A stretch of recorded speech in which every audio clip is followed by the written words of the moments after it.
परम मंगल में प्रात प्रखलेश्वर अकारण करुणा वरुणालय भक्त वांछा कल्पतरु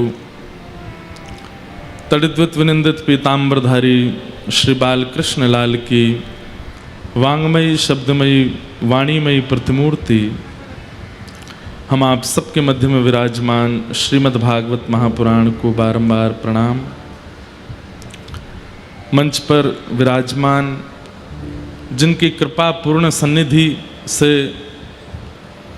गत वर्ष का वृंदावन प्रकट उत्सव प्रारंभ हुआ था,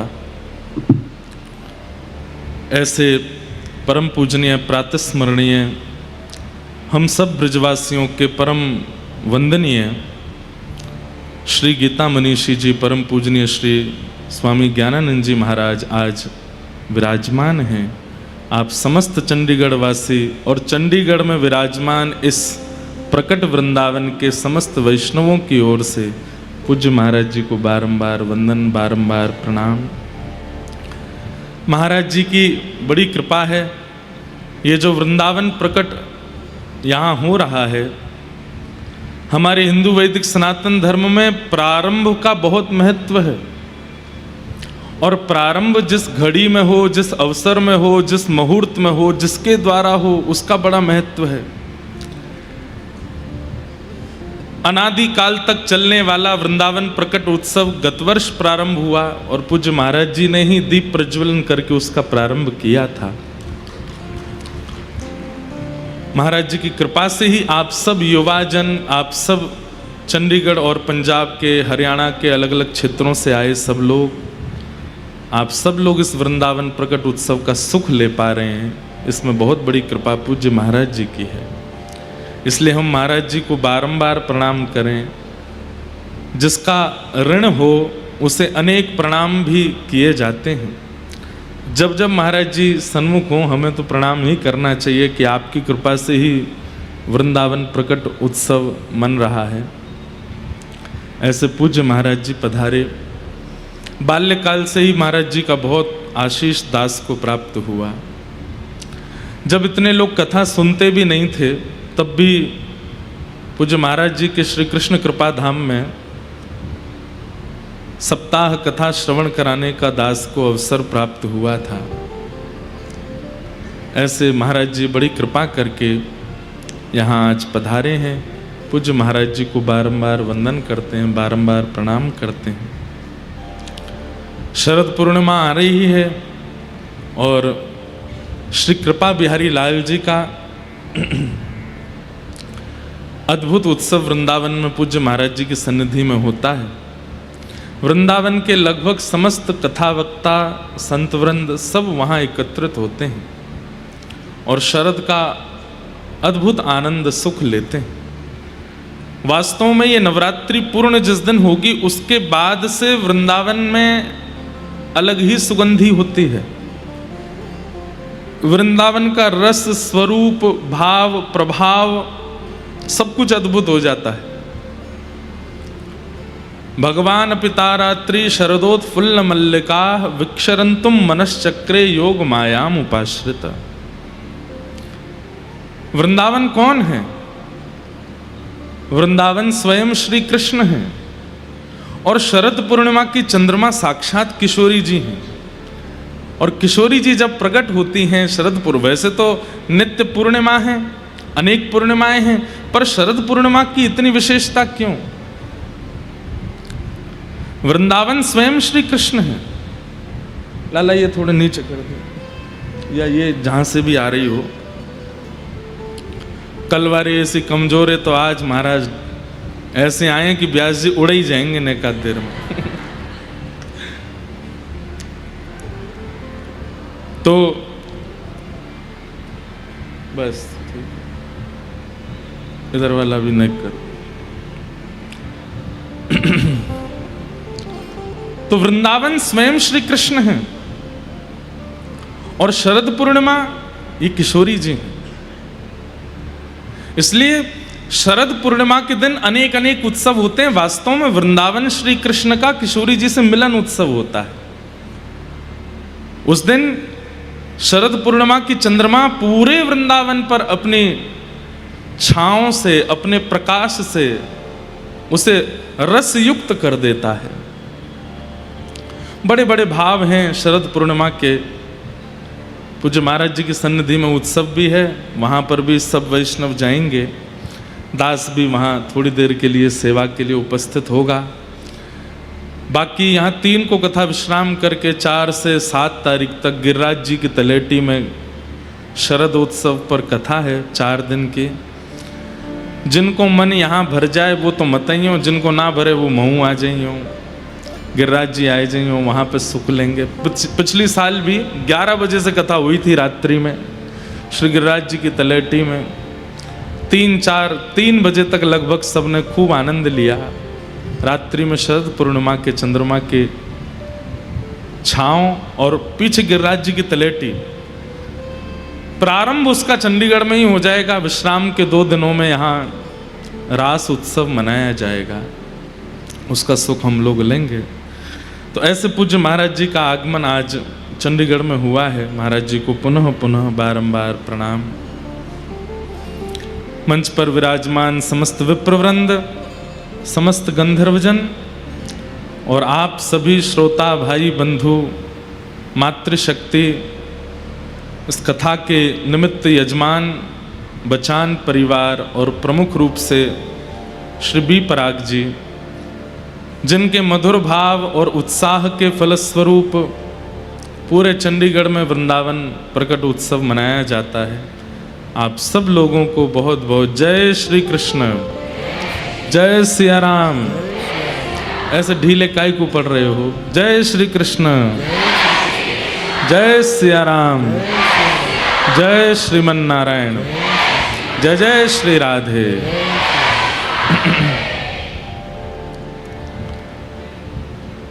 श्रीमद् भागवत और भागवत जी के साथ साथ भक्तिमती मीराबाई का चरित्र, महाराज जी दोनों प्रवाह चल रहे हैं।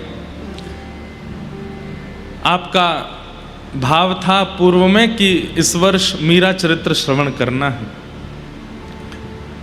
लेकिन दास को एक लोभ रहता है कि श्रीमद् भागवत जी कोई ग्रंथ नहीं है, कोई कथा नहीं है, कोई पोथी नहीं है, कोई शब्द नहीं है। श्रीमद् भागवत स्वयं श्री कृष्ण है और कृष्ण आश्रित होकर के यदि किसी भक्त का चरित्र कहा जाएगा तो वो भक्त चरित्र, वैसे भी भक्त चरित्र कहे जाएं तो उसका अपना एक प्रभाव लाभ सब है, परंतु कृष्णाश्रित होकर के जब भक्त चरित्र कहा जाए तो ठाकुर जी स्वयं भागवत जी के रूप में विराजमान होकर के कथा श्रवण कर रहे हैं। और जब मीराबाई का चरित्र यहाँ से कहा जाता है तो वो अवस्थित होगा, व्यवस्थित होगा, सुनने वालों के चित्त में वो परिवर्तन लाने की क्षमता रख पाएगा। इसलिए भागवत जी युक्त होकर के मीरा चरित्र हम लोग श्रवण कर रहे हैं। भक्तिमती मीराबाई का चरित्र अद्भुत है और आज का प्रसंग तो बहुत ही अद्भुत है। अद्भुत इसलिए है क्योंकि हमारे नेत्र सूखे पड़ चुके हैं, इनमें अश्रु तो कभी आते नहीं। शास्त्र आज्ञा करते हैं कि ठाकुर जी का दर्शन सूखे नेत्रों से नहीं करना चाहिए। प्रेमी व्यक्ति को तब जानो कि ठाकुर जी के सन्मुख गया और उसके नेत्रों में स्वयं सजलता का अनुभव हो जाए, वो समझो कि वो दर्शन कर रहा है। इसलिए आप लोग जगन्नाथपुरी जाएंगे तो वहाँ पे एक भाव का अनुभव करेंगे आप, अगर किए होंगे तो पता नहीं, नहीं किए तो अब कब की बार होना चाहिए। वहाँ के पंडा पुजारी क्या करते हैं, जब आप जगन्नाथ महाप्रभु का दर्शन करते हैं तो वो कपूर घिस के रखते हैं हाथों में, और जैसे आप उनके पास जाओगे ऐसे मीड़ करके आपके यहाँ नेत्रों के पास कपूर लगा देते हैं। उसके 2 भाव हैं, एक तो वो आरती जो होती है महाप्रभु जगन्नाथ जी की, तो आरती जिस में रखी जाती है वो नीचे कपूर का बना हुआ एक होता है, और या फिर आरती के बाद जो शेष कपूर बच जाता है उसका चूरा होता है, वो लोगों के नेत्रों से लगाते हैं, पवित्र हो जाएं आपके नेत्र। और उसका दूसरा भाव ये है कि भैया संसार की माया में, संसार के विषयों में इतने पड़ चुके हो कि ठाकुर के सन्मुख आके भी तुम्हारे नेत्र सजल नहीं हुए, तो भले ही स्वभाव से सजल ना हुए हों, कपूर लगा के इनको सजल कर लो ताकि जगन्नाथ जी को सूखे नेत्रों से ना देखो। बंधुओं, दर्शन की बड़ी विधा है। आप लोग जानकर के आश्चर्यचकित होंगे, हमारे कई आचार्यों ने ऐसा कहा कि ठाकुर जी को कभी भी पूर्ण खुले नेत्रों से नहीं देखना चाहिए, बिल्कुल स्पष्ट रूप से नहीं देखना चाहिए। जिनके चित्त में भाव है वो सुनो।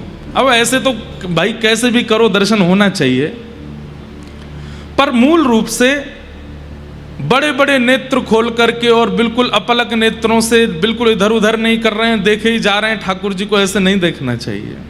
क्यों? और विशेष रूप से वृंदावन चंद, वृंदावन के लाला को तो नहीं देखना चाहिए, बाकी जहां भी देखो। क्यों? यशोदा मैया जैसे ही दर्शन खुले ना, यशोदा मैया दर्शनार्थी नहीं देखती रहे, कोई सो नजर तो नहीं लगा रहा हूं मेरे लाला को। कोई गोपी अगर टकटकी लगा के ठाकुर जी को देखती है तो मैया यूं कह दे, अरे ने घूंघट कर ले, ने टेर कर ले, कोई ओट ले ले, मात देख लाला को। उसके पीछे दो कारण है। पहलो कारण मेरे लाला को कहीं नजर नहीं लग जाए, और दूसरा कारण ठाकुर जी इतने कोमल हैं कि हम अपलक नेत्रों से और बिल्कुल स्पष्ट नेत्रों से ठाकुर जी को देखते हैं तो कहीं ठाकुर जी को हमारे तीक्ष्ण नेत्रों से श्रम ना हो जाए, उनको पीड़ा ना हो जाए। भाई नेत्रों के बाण धनुष बाण से ज्यादा तेज लगते हैं। कोई व्यक्ति अगर आंख पूरी खोल करके और बिल्कुल क्रोध में भर के आपको देख ले, और क्रोध में ना भी देखे, पूरी आंख खोल करके देख दे, आप खुद डर जाओगे। इसलिए ठाकुर जी को सदैव ओट से देखना चाहिए। कई माताएं आपको वृंदावन में ब्रजवासिनी माताएं दिखेंगी, वो ऐसे घूंघट कर लेंगी और फिर यहां से पल्लू भी ऐसे कर लेंगी और वहां में से ऐसे देखेंगी ठाकुर जी को। हमारी श्री राधा वल्लभी परंपरा में तो प्रत्यक्ष ठाकुर जी को देखने का विधान है ही नहीं। वहां तो यही है कि कोई झरों को रखो, वहां से ठाकुर जी को देखो, वहां कोई छेद हो, वहां से ठाकुर जी को देखो। क्यों? हमारे नेत्र इतने तीक्ष्ण हैं, कहीं श्याम सुंदर को पीड़ा ना हो जाए। सजल तो ये होते नहीं उनको देख के, इसलिए हमारे यहां ऐसी विधा है। वृंदावन में छोटी छोटी ये खिड़कियां क्यों बनाई गई मंदिरों में? अति प्रियतम मानने वाले ठाकुर जी को वहीं से दर्शन करते हैं ठाकुर जी का। कहीं हमारे नेत्रों के बाण ना लग जाएं ठाकुर जी को। भावयुक्तता। इसलिए जगन्नाथ महाप्रभु के सन्मुख कपूर लगाया जाता है नेत्रों में कि भाई तुम्हारे नेत्र थोड़े सजल हो जाएं तब देखना ठाकुर जी को। तो बाईसा का जो चरित्र है ना, उसमें हंसी नहीं है, उसमें विलास नहीं है, उसमें ज्यादा ज्ञान नहीं है, उसमें केवल प्रेम है। इसलिए मीराबाई का चरित्र भावुक कर देता है। तो आज का चरित्र मार्मिक इसलिए है क्योंकि आज भावुक चरित्र है, बहुत भावुक चरित्र है। चलेंगे हम लोग बाईसा के चरित्र में, पर भागवत जी का थोड़ा अंश ले लें, फिर बाईसा के चरित्र में प्रवेश करेंगे। राजस्थान के लोग मीराबाई नहीं कहते, बाईसा बोलते हैं, बाईसा। आप लोग भी जो इस पथ पर चल रहे हैं वो भी ऐसे ही प्रयास करो। आचार्यों के भी स्पष्ट नाम ना बोलो, बाईसा कह करके बुलाओ। कल हम लोग मंगलाचरण श्रवण कर रहे थे भागवत जी का। आज प्रथम स्कंद में द्वितीय अध्याय में प्रवेश करें, कुछ चर्चा करते हुए फिर बाईसा के चरित्र को श्रवण करेंगे। सवै पुंसां परो धर्मो यतो भक्ते यदोक्षजे अहैतुक्य प्रतिहताययात्मा संप्रसीदति कि धर्मस्वनिष्ठितः पुंसां विश्वक्सेन कथासुयः नोत्पादयदधिरतिं श्रम वही केवलम। बहुत अच्छी बात है। कल हम लोग धर्म और परम धर्म पर बात कर रहे थे। धर्म क्या है? खुद से प्रेम करना, यह धर्म है। धर्म क्या है? अपनों से प्रीति करना, संसार के नियमों से प्रीति करना, ये सब धर्म में आता है। बहुत सावधानी से सुनिएगा। पर परम धर्म क्या है? जिसने संसार प्रदान किया, जिसने अपने प्रदान किए, जिसने शरीर प्रदान किया, उस परमात्मा को प्रियतम मान करके भजन करना, ये परम धर्म है। और ये बात मैं नहीं कह रहा हूं, सूत जी महाराज भागवत में कहते हैं, सवई पुंसाम परो धर्मो, सभी प्राणी मात्र का एक ही परम धर्म है। क्या? यतो भक्तिर अदोक्षजे, अदोक्षज भगवान की भक्ति। और कैसी भक्ति? बोले अहैतुक्य प्रतिहता, अहैतुकी भक्ति। अहैतुकी मतलब प्रेम लक्षणा भक्ति। किसी ने मुझे आज प्रश्न किया है कि भक्ति के सूत्र बताइए। 3 सूत्र हैं, विश्वास, संबंध और समर्पण। भक्ति के 3 सूत्र हैं। सबसे पहला, भरोसो दृढ़न चरणन केरो, भरोसो दृढ़न चरणन के, श्री वल्लभ नख चंद्र छटा बिन, श्री वल्लभ। इधर देखिए, कथा सुनो। छटा सब जग माही अंधेरो, भरोसो दृढ़ चरणन केरो।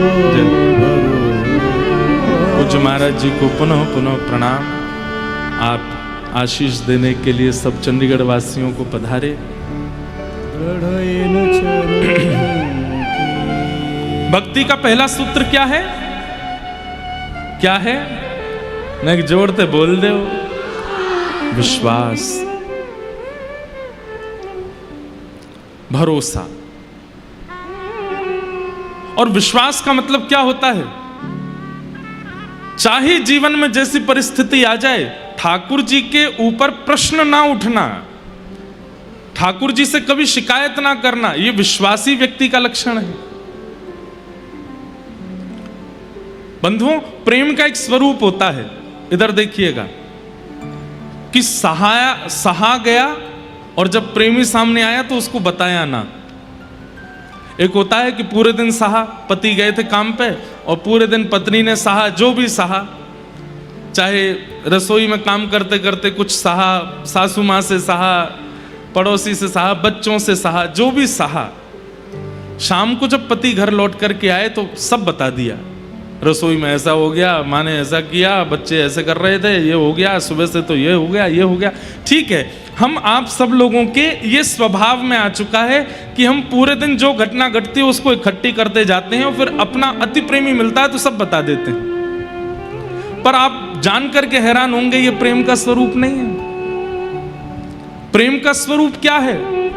सहा गया, लेकिन जब प्रेमी आए तो मन में विचार किया, 2 घड़ी के लिए आया है, अब क्या बता करके और समय गवा दूं। नहीं बताया, नहीं कहा, बस सह लिया। ये प्रेम है। 100 वर्ष बाद ठाकुर जी मिले थे किशोरी जी से कुरुक्षेत्र में। 100 वर्ष बाद ठाकुर जी द्वार पर खड़े हैं, भीतर नहीं जा रहे शिविर में। पता है कि यहां किशोरी जी बैठी हैं, और क्यों नहीं जा रहे हैं? ठाकुर जी को यह है कि कितनी शिकायतें होंगी मुझसे, कितने अपराध मैंने किए हैं, परसों की कह के गया, बरसों तक नहीं आया, आज 100 साल बाद किशोरी जी के सामने किस मुंह से जाऊंगा मैं। लेकिन तभी किशोरी जी कहती हैं, अरे ललिता, ये जो ब्यार हवा की चल रही है ना, या ब्यार में मोकू कन्हैया की सुगंधी आ रही है, नेक देखियो द्वार पे कहीं कृष्ण तो नहीं है। और द्वार जाकर के जैसे देखा तो ठाकुर जी खड़े थे कोने में। जैसे ही ठाकुर जी देखे, शिकायतें तो बहुत थी, कहना तो बहुत था, लेकिन भूल गए। उठ करके तुरंत गई, और 100 वर्ष पहले की श्री किशोरी जी की प्रीति में और 100 वर्ष के विरह के बाद के आज के किशोरी जी की प्रीति में तनिक अंतर नहीं है। तुरंत हाथ पकड़ करके आओ श्याम सुंदर। बस हाँ, नेत्र नहीं मिला पा रही हैं, लेकर के आई, बैठाया। ललिता विशाखा से बोली स्वरूप नेक रूखो रूखो लग रहा है, नेक श्रृंगार पेटी लेके आइयो, और श्रृंगार पेटी लेकर के ठाकुर जी का श्याम सुंदर का श्रृंगार कर रही है किशोरी जी। यहाँ पत्रावली बना रही, क्योंकि अब द्वारिकाधीश बन गया, पत्रावली तो करते नहीं ठाकुर जी, पत्रावली बना रही हैं। मुकुट पे मोर पिच धारण कर रही हैं, घुंघराले केशों को समेट करके सुंदर यहाँ पर एक जूड़ा जैसा बना रही हैं, पीतांबरी पहना रही हैं, इत्र लगा रही हैं, यहाँ पर कुछ जावक के चिन्ह बना रही हैं और कह रही हैं हे श्याम सुंदर। ठाकुर जी कहना चाह रहे हैं श्री जी मुकुट क्षमा, बोले शांत रहो, ये सब बात मत करो। किस बात की क्षमा मांग रहे हो आप? मैंने 100 वर्ष का विरह दिया आपको, 100 वर्ष तक नहीं आया मैं। किशोरी जी बोली श्याम सुंदर, वास्तव में 100 वर्ष का अंतराल निकल गया, मैं भूल गई थी। जैसे ही आप सन्मुख आए तो ऐसा लगा कि मथुरा जाने से ठीक एक दिन पहले जो हमारी वार्ता हुई थी वो कल ही हुई थी, और उसके बाद आज आ गए हो। बीच का ये समय कहाँ चला गया मुझे नहीं पता। अब उसकी चिंता मत करो, उसकी चर्चा मत करो, रास करो। और किशोरी जी के साथ रास किया, इसे कहते हैं प्रेम। हम में ऐसा प्रेम नहीं है। कथा में आया प्रिय व्यक्ति, कथा के बाद तुरंत फोन कर देता है यजमान को, मेरी बैठने की व्यवस्था नहीं थी, मुझे उठा दिया गया, मेरे लिए यूं हो गया, मेरे पास वैलिड नहीं किए गए, मुझे बाहर निकाल दिया। शिकायतें कितनी है हमारी। प्रेम तो वो जानो जहां व्यक्ति सहले और प्रेमी से कभी शिकायत ना करे, वो प्रेम। मीराबाई भी ऐसी, बहुत सहा मीराबाई ने। कहते हैं भक्तिमती मीराबाई जब थोड़ी थोड़ी सयानी होने लगी, बड़ी होने लगी, तो मीराबाई के ब्याह की चर्चा होने लगी। और एक और कारण था ब्याह की चर्चा का। आप सब लोग इधर देखो, बस कथा सुनो, कहीं मत देख। अब इसके बाद नहीं बोलूंगा मैं, बस ये अंतिम है। अब इसके बाद देखोगे तो देखो, पर आप हमें बैठ देख के सुनो कथा। मीराबाई की आयु बढ़ रही है ब्याह के लिए, इसलिए चर्चा कम हो रही है, इसलिए चर्चा ज्यादा हो रही है क्योंकि 24 घंटा कुछ करती ही नहीं है। अब तो पद रचना करना शुरू कर दिया। अब तो पूरे दिन बैठ करके केवल गाती रहती हैं, गाती रहती हैं। सुबह से श्रृंगार करना, बढ़िया करताल लेकर के पद गाना। कभी 4 भुजानाथ जी का मंदिर था मीराबाई का, पुश्तैनी घर का मंदिर, 4 भुजानाथ जी। कभी वहां जाती, कभी गिरधरलाल जी के सामने गाती। माता पिता सबको चिंता होने लगी, बोले इसका ब्याह करो। मीराबाई से किसी ने जाकर के कह दिया, बोले कि भाई साहब आपकी तो ब्याह की चर्चा चल रही है, आपकी बुआ आई है ना, हाँ वो बुआ मेवाड़ के राजघराने में ब्याही हैं। वहीं मेवाड़ के राजघराने के एक सुंदर सुकोमल सुशील राजकुमार को आपके लिए बता रहे हैं, और ऐसी ऐसी चर्चा चल रही है। मीराबाई हंसने लगी, हंस करके बोली तुमने गलत सुना होगा, मेरी माँ ने तो मेरे बींद बता रखे हैं, मेरे दुल्हा बता रखे हैं, मेरे दुल्हा वो कोई और नहीं होगा, मेरे दुल्हा मुझे पता है कौन है। बोले कौन है? बोले ये बैठे सामने, ये जो भीतर बैठे यही है मेरे दुल्हा, और कोई मेरा दुल्हा नहीं होगा। सब सखियां हंसने लगी, बोले कि अरे आप भी बड़ी भोली हो, आपको कुछ नहीं पता, आपके ब्याह की चर्चा चल रही है। जो मीराबाई को लगा कि ज्यादा ही चर्चा कर रहे हैं ब्याह की, तो बाईसा माता जी के पास गई, पिताजी के पास गई, सबसे जाके बोली आप लोग ये सब क्या चर्चाएं कर रहे हैं? जिसका पूर्व ही ब्याह निश्चित हो गया हो उसकी अन्य कहीं चर्चा करना अपराध है, पाप है। माँ बोली तेरी कब चर्चा, आपने ही तो बताया था कि ये मेरे बींद हैं। माँ बोली वो तो मैंने ऐसी हंसी में बोल दिया था। मीराबाई बोली आपकी हंसी थी, मेरे लिए वास्तविकता है वो, मैं उनको वर्ण कर चुकी हूं। मेरे नेत्रों में, मेरे मन में, मेरे बुद्धि में सर्वस्व श्री कृष्ण विराजमान है, अन्य किसी का वर्ण मैं कैसे कर सकती हूं मां? सब लोग सोचते इसकी बचकानी बातें, सुनो ही मत। लेकिन मीराबाई को सबसे ज्यादा अगर उनके परिवार में कोई प्रेम करता है तो वो श्री राव दूधा जी, उनके दादाजी। मीराबाई अपने दादाजी के पास गई, गोद में बैठा लिया मीराबाई को। क्या बात है मीरा, इतना क्यों रो रही है?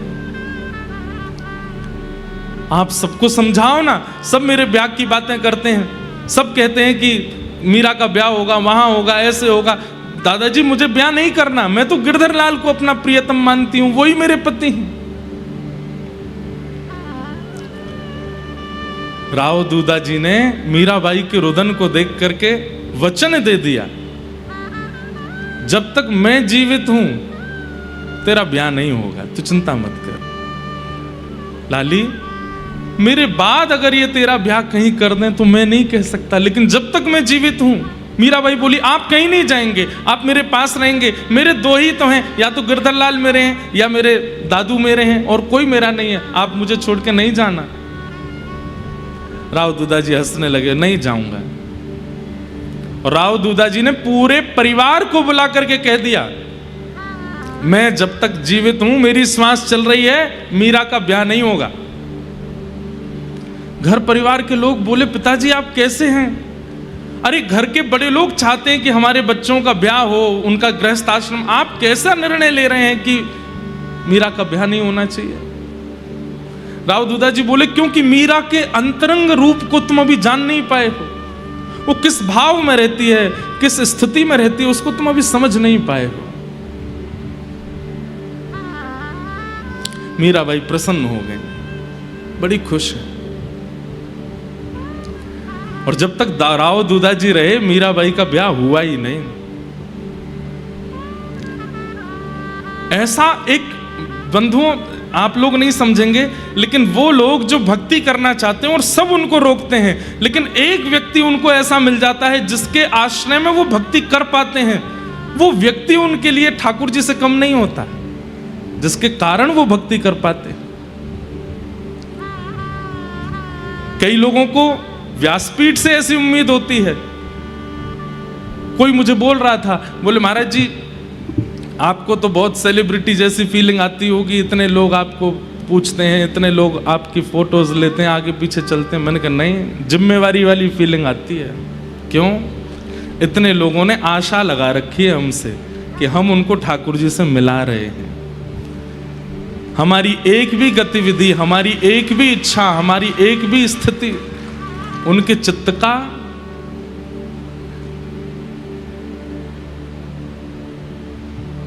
भाव विमुख कर सकती है। हम सच बताएं, हम खाते भी इसलिए हैं, सोते भी इसलिए हैं, ध्यान भी इसलिए रखते हैं कि कुछ हो नहीं जाए, नहीं तो इतने सारे लोग कथा में नहीं आ पाएंगे, नहीं सुन पाएंगे तो क्या होगा। एक व्यक्ति जब ऐसी आशा उत्पन्न कर देता है, जिसकी बातें, जिसके आश्रय में रहकर के आप भजन कर सकते हैं, वो व्यक्ति ठाकुर जी से कम नहीं लगता लोगों को। आज हमारे वृंदावन के पूज्य श्री प्रेमानंद जी महाराज हैं। आज संत तो अनेक हैं वृंदावन में, और अनेक संतों के मार्गदर्शन से अनेक लोग ठाकुर जी की प्राप्ति कर रहे हैं। पर विशेष रूप से दूर दराज रहने वाले, जो कभी वृंदावन को जानते नहीं थे, प्रियालाल जी का जो भाव नहीं जानते थे, आज उनकी वाणी के आश्रय में भजन कर रहे हैं। ऐसे ही मीराबाई के लिए श्री राव दूधा जी, मीराबाई बड़ी प्रसन्न है कि अब तो मेरे को कोई चिंता की बात नहीं, मेरे दादाजी हैं साथ में।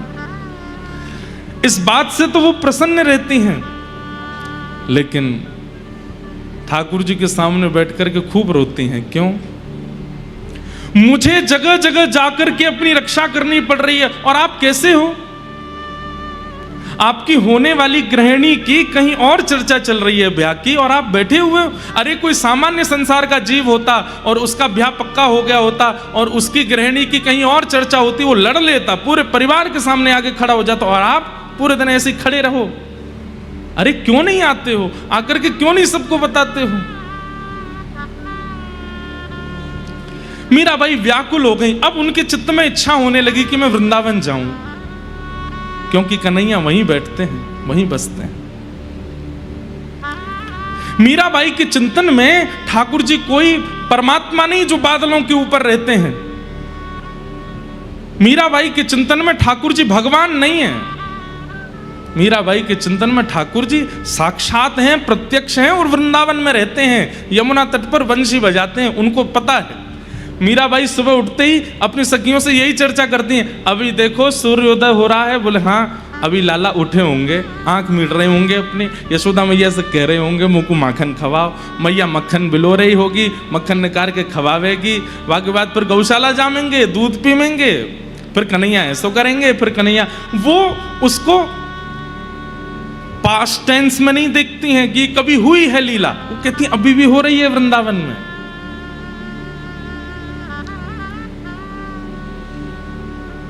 एक संत आए हैं मेड़ता में, मीराबाई चरणों में प्रणाम करते हुए कहती हैं मुझे वृंदावन जाना है, पर मेरी अवस्था इतनी बड़ी नहीं कि मैं वृंदावन जा सकूं,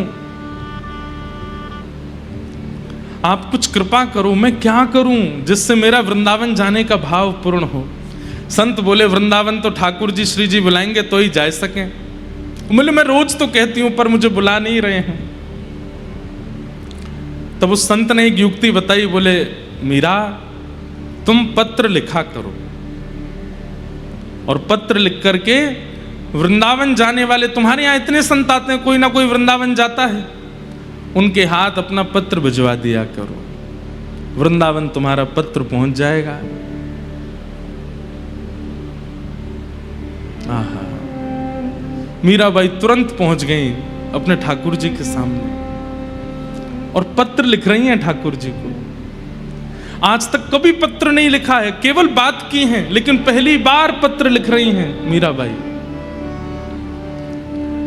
और जैसे ही पत्र लिखने के लिए बैठी हैं, एक के बाद एक खाली पन्नों को फाड़ती जा रही हैं, बस थोड़ी स्याही चलती है उसके बाद फाड़ देती हैं। किसी ने पूछा इतने पत्र क्यों फाड़ रही हो, कुछ लिखती तो होने। तो किसी ने, मीराबाई ने किसी से कहा सामने बैठ के देख तो मेरी अवस्था, और सामने बैठ करके एक सखी देख रही है, तो मीराबाई की अवस्था क्या, वो जैसे ही पत्र लिखने के लिए कलम उठाती हैं हाथ कांपने लगते हैं, नेत्रों से अश्रुपात होने लगता है, पूरा शरीर कंपायमान होने लगता है। यह भी प्रेम का स्वरूप है बंधुओं, कि अपने प्रियतम को चित्त में कितना प्रेम है ये बताने का प्रयास तो कर रहे हैं पर बता नहीं पा रहे हैं। मैं कहा करता हूं कि कोई व्यक्ति अगर आपके सामने ये बोल देता है कि मैं तुमसे इसलिए प्रेम करता हूं या मेरे प्रेम का कारण ये है, तो वो प्रेम नहीं है।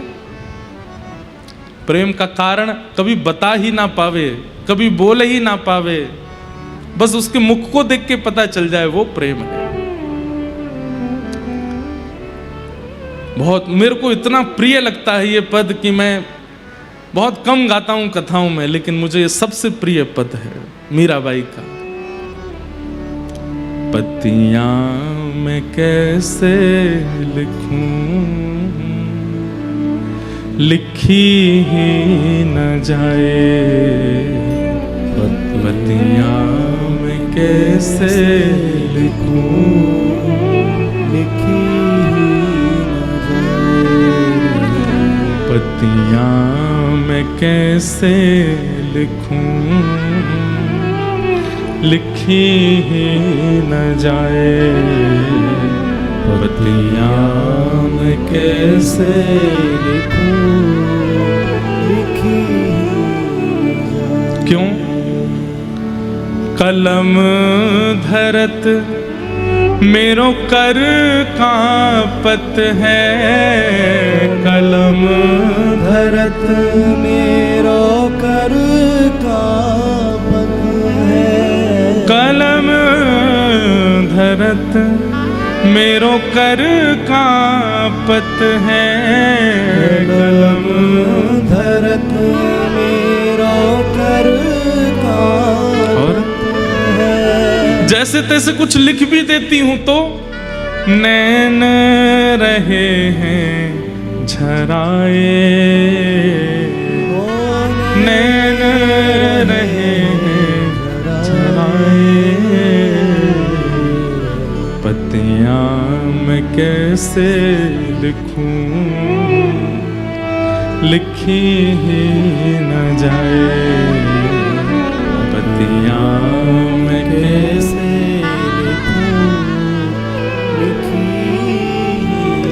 तो संत ने आकर के कहा पत्र नहीं दे सकती तो एक काम करो, मैं बैठ जाता हूं तुम्हारे सामने, तुम्हारे हृदय में जो जो भाव है मुझे कह के बता दो, मैं सुन करके वृंदावन बिहारी जी के पास जाऊंगा तो जाके बता दूंगा उनको। मीराबाई कहती बात कहूं तो कहत न आवे, बात कहूं तो कहत नहीं आवे, बात कहूं तो कहत न आवे, बात कहूं तो कहत न क्यों आवे, जियरा रयो है डराए, जियरा रयो है डराए, पत्तियां मैं कैसे लिखूं, लिखी ही न जाए, पत्तियां मैं कैसे लिखूं, लिखी।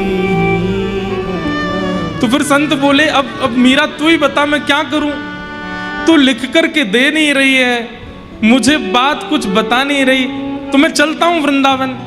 नहीं नहीं रुकिए ना, आप अभी रुक जाइए ना, उनको कुछ तो बता दीजिए मेरे बारे में, मेरा कोई तो भाव उन तक पहुंचा दीजिए। संत बोले तू ही बता क्या भाव पहुंचाऊं। तो मीराबाई कहती हैं कितनी सुंदर बात, विपत हमारी देख तुम चाले, विपत हमारी देख तुम चलाए, विपत हमारी देख तुम चाले, विपत हमारी देख तुम चाले। मेरी स्थिति, मेरी अवस्था, मेरी परिस्थिति आपने देख ली है, मेरी स्थिति अवस्था परिस्थिति क्या है ये आपको दिख गया है। बोले हाँ, अब कहियो हरि जो जाए, कहियो हरि जो जाए, मेरी अवस्था जाकर के आप बता देना ना, आपको सब तो पता है, आपने देख ही लिया है कि मैं कैसे रहती हूं, क्या मेरी स्थिति, क्या मेरी परिस्थिति, सब बता देना उनको।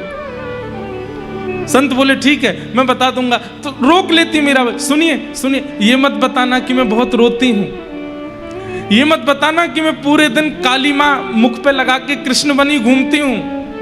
मीराबाई कैसे घूमती हैं पता है, जैसे मीराबाई को पता चलता है कि उस जगह मेरी ब्याह की चर्चा कर रहे हैं सब परिवार के लोग बैठ के, तो ठाकुर जी के चरणों में काजल लगा करके अपने पूरे मुख पे काजल लगा लेती हैं, और काजल के ऊपर चंदन की ऐसी टिप्पी टिप्पी धर के और बिल्कुल कारी कारी सी बन करके मीराबाई घूमने लगती हैं।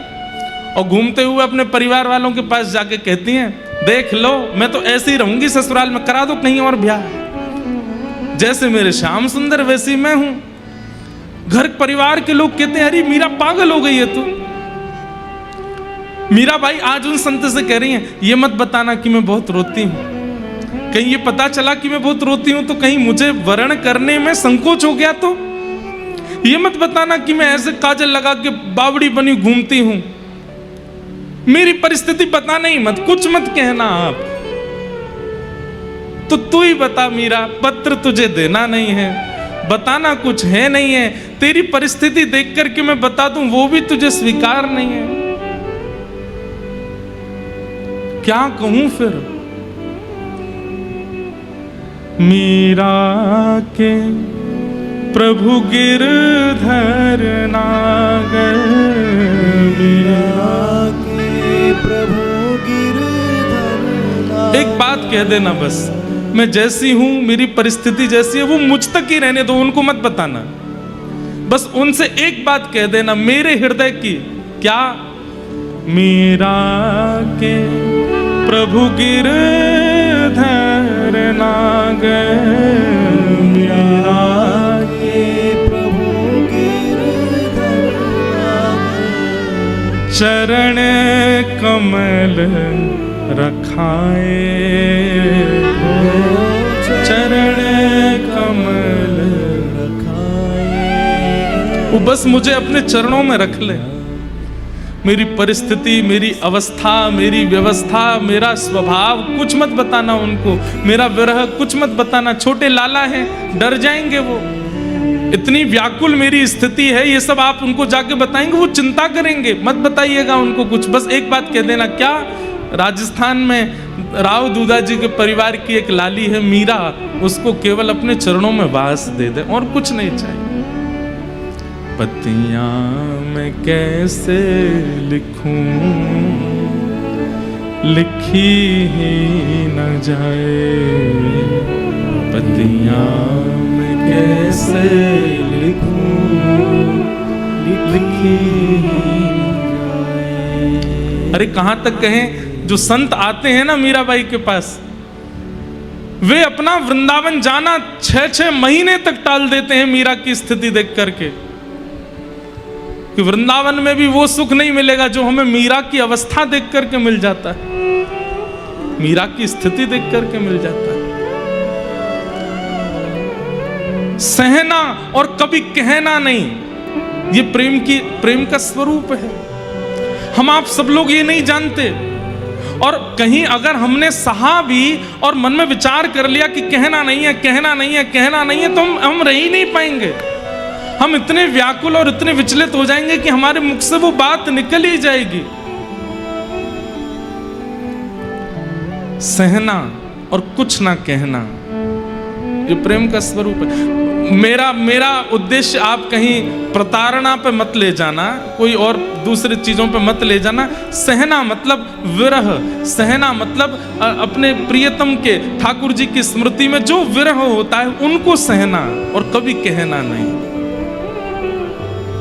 वो प्रेम है मीराबाई का, ऐसा प्रेम। मीरा के प्रभु गिरधर नाथ, मीरा के प्रभु गिरधर नाथ, चरण कमल रखाए,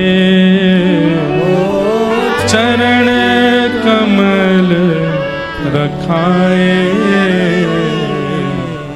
पत्तियां मैं कैसे लिखूं, लिखी ही न जाए। पत्तियां मैं कैसे लिखूं, लिखी ही न जाए। इसी भाव के विषय में यहां पर कहा जा रहा है, इसी को कहते हैं परम धर्म। अहैतुक्य प्रतिहता ययात्मा संप्रसेदते। ठाकुर जी के प्रति ऐसी भक्ति जो अहेतुकी, अहेतुकी मतलब न विच्छिन्न होने वाली, न टूटने वाली, न कभी नष्ट होने वाली। चाहे जैसी परिस्थिति बन जाए, चाहे जैसी स्थिति बन जाए, सदा ठाकुर जी के स्मरण में रहे। वैसी भक्ति है मीराबाई की। सूत जी महाराज भागवत जी में यही सबसे पहला उपदेश देते हैं कि भक्ति का स्वरूप क्या है। एक बार ठाकुर जी अपनाए, उसके बाद चाहे जीवन में जैसी स्थिति आ गई हो, कभी शिकायत नहीं की गई। धर्म स्वनिष्ठितः पुंसाम विश्वक्सेन कथासु यः नोत्पादय दधिरतिम श्रमे वही केवलम। कहते हैं ठाकुर जी की मधुर कथा, उसको सुनने में रुचि नहीं है, बाकी ठाकुर जी के संबंधी जितने कार्य हैं सब करने में रुचि है। परिक्रमा करवा लो, दर्शन करवा लो, प्रसाद पवा लो, नाम जप करवा लो, कीर्तन करवा लो, नृत्य करवा लो, गवा लो, लेकिन जैसे कहो कथा सुन लो, कथा नहीं सुनी जाती, नींद आती है। कथा नहीं सुनी जाती, बोर होते हैं। कथा नहीं सुनी जाती, मन नहीं लगता। तो आपके द्वारा किए गए बाकी जितने भी साधन हैं, वो साधन ठाकुर जी को स्वीकार नहीं है। अगर कथा से रति नहीं है, कथा से प्रीति नहीं। एक बात हमारी बहुत ध्यान से सुनिए, कथा नहीं सुनेंगे तो कीर्तन में जो जिसका कीर्तन किया जा रहा है उसकी लीला ही नहीं सुनेंगे तो उसके प्रति भाव कैसे जगेगा? कथा नहीं सुनेंगे तो परिक्रमा करने में भाव कैसे उत्पन्न होगा? कथा क्या है? भाव उत्पत्ति कराती है। और बिना भाव के चाहे आप जितने साधन कर लीजिए, उन साधनों का कोई मोल थोड़ी है, उन साधनों का कोई अभिप्राय थोड़ी है। साधन कर लिए 1000 लेकिन चित्त में भावना नहीं है ठाकुर जी के प्रति, उस साधन का क्या फायदा? साधन की सफलता भाव से है और भाव की पूर्णता कथा से है, इसलिए कथा आवश्यक है। यहां तो ये तक कहते हैं कि आपके द्वारा किए गई एकादशी, आपके द्वारा की गई जितने भी साल भर के व्रत हैं वो भी ठाकुर जी अस्वीकार कर देते हैं यदि कथा में रति नहीं होती है तो। कथा में रति, सत्संग में रति, भगवान की चर्चा में रति होना बहुत आवश्यक है। रति हो ठाकुर जी के प्रति। धर्म स्वनिष्ठितः पुंसाम विश्वक्सेन कथासु यः नोत्पादये दधिरतिम श्रम एव ही केवलम। ये सब श्रम के समान है। और बहुत अच्छी बात कहते हैं कि धर्मस्य याप वर्गस्य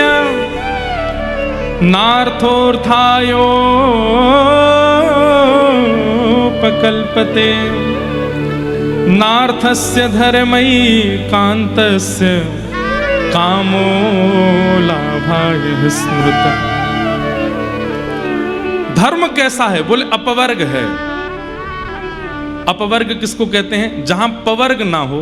हिंदी वर्णमाला में शब्द हमने पढ़े पवर्ग, प फ ब भ म, ये पवर्ग शब्द कहलाते हैं। प फ ब भ म, तो प से बना पाप, फ से बना फल, व से बना बंधन, भ से बना भय और म से बना मृत्यु। ध्यान से सुनिएगा, हमारे यहां प यानी कि पाप करने के बाद, और फिर कान पकड़ करके मंदिर जा रहे हैं, ठाकुर जी क्षमा मांग रहे हैं, ठाकुर जी मुझसे अपराध हो गया, आज के बाद मैं खूब भजन करूंगा, खूब, वो प्रायश्चित हो जाएगा, उसका आपका पाप नष्ट हो जाएगा, लेकिन वो प्रेम लक्षणा भक्ति नहीं मानी जाएगी, वो भक्ति नहीं है।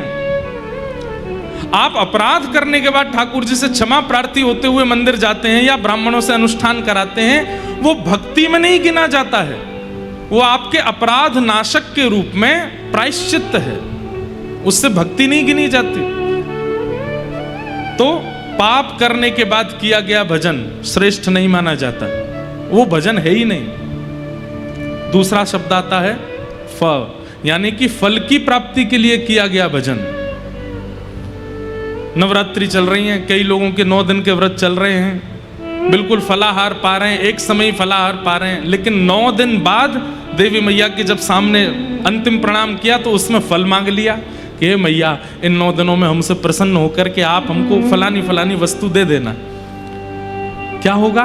वो 9 दिन का जो व्रत है वो फल प्रदान कर देगा, वो भक्ति नहीं माना जाएगा, क्योंकि आपने फल की कामना से व्रत किया। तो पाप, फल, प फ ब यानी कि बंधन युक्त या बंधन मुक्त होने के लिए किया गया भजन।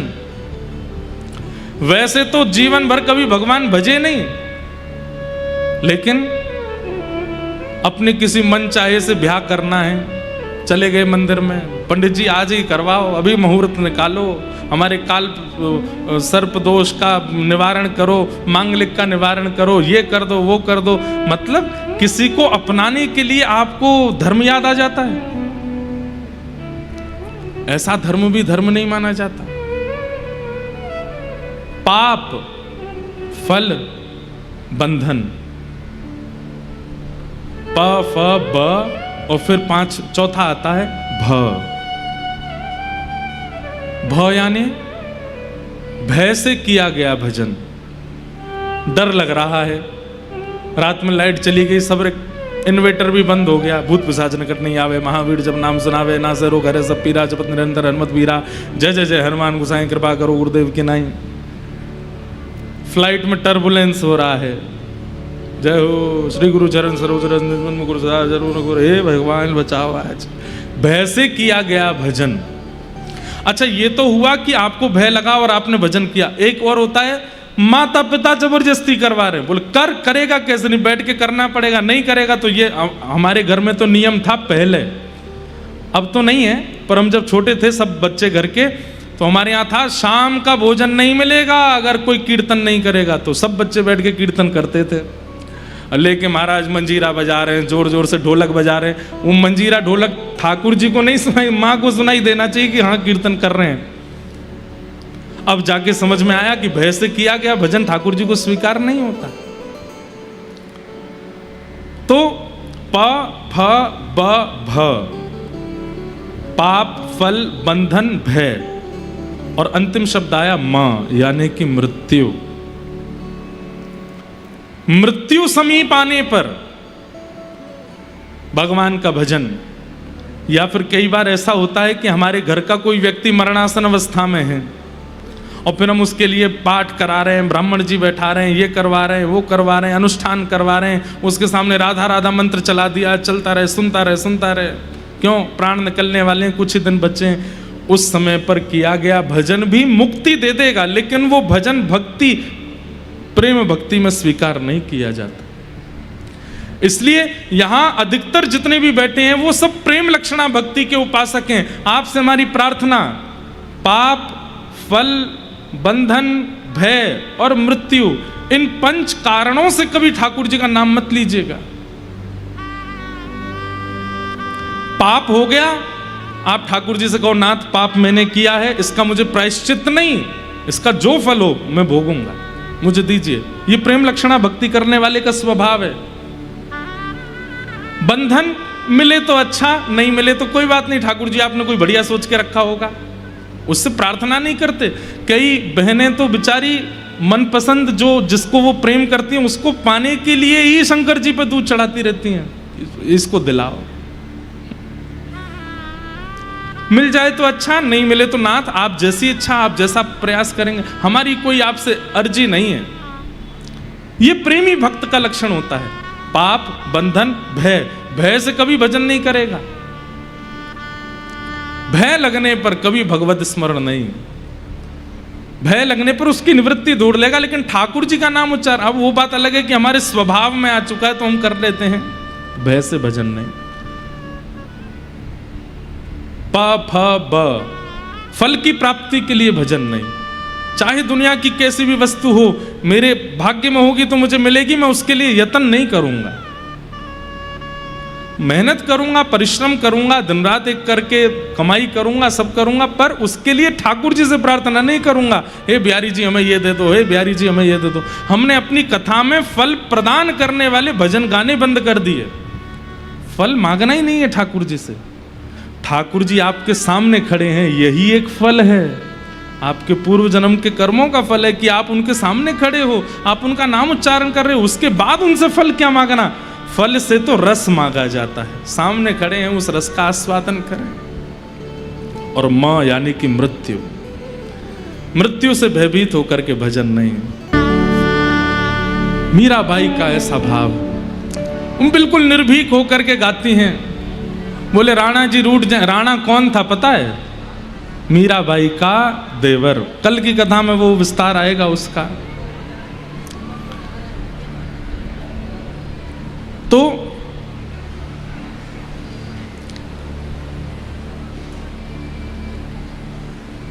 धर्म,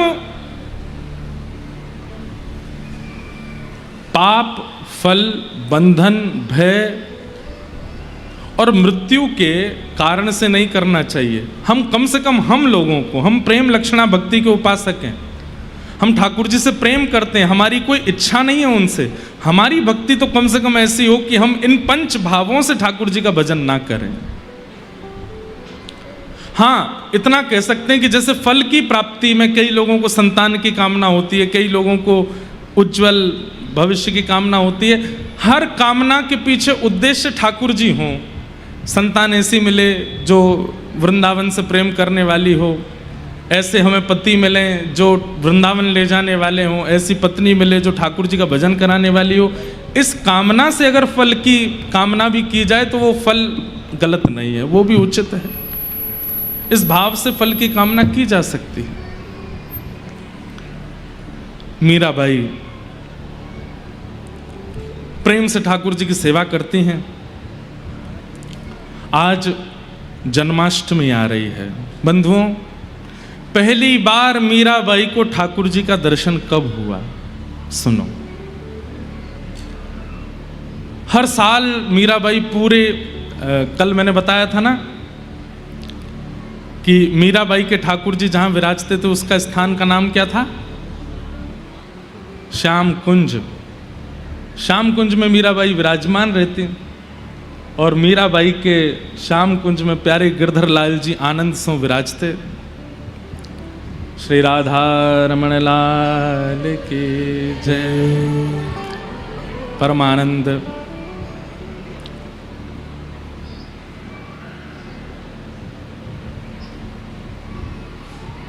विराज।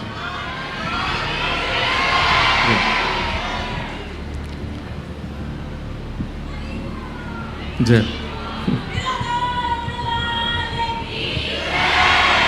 परमानंद प्यारे श्री राधा रमण लाल नित्य कृपा कर रहे हैं। कल भी श्री राधा रमण लाल जी की कृपा हुई। आचार्य चरण श्री गोस्वामी जी महाराज पधारे, और आज हमारी तो भाभी हैं, पूज्या भाभी माँ पधारी हैं। बहुत बहुत अभिनंदन। और हम स्वागत क्यों करें? चंडीगढ़ तो आपका है, आप हमारो स्वागत करो।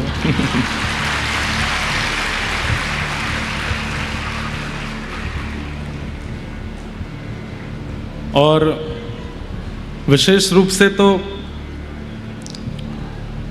महाराज जी हमारे बड़े भैया के समान हैं, बड़े भैया ही हैं। तो भैया की ससुराल के संग संग छोटे वारी इनकी ससुराल है जाए।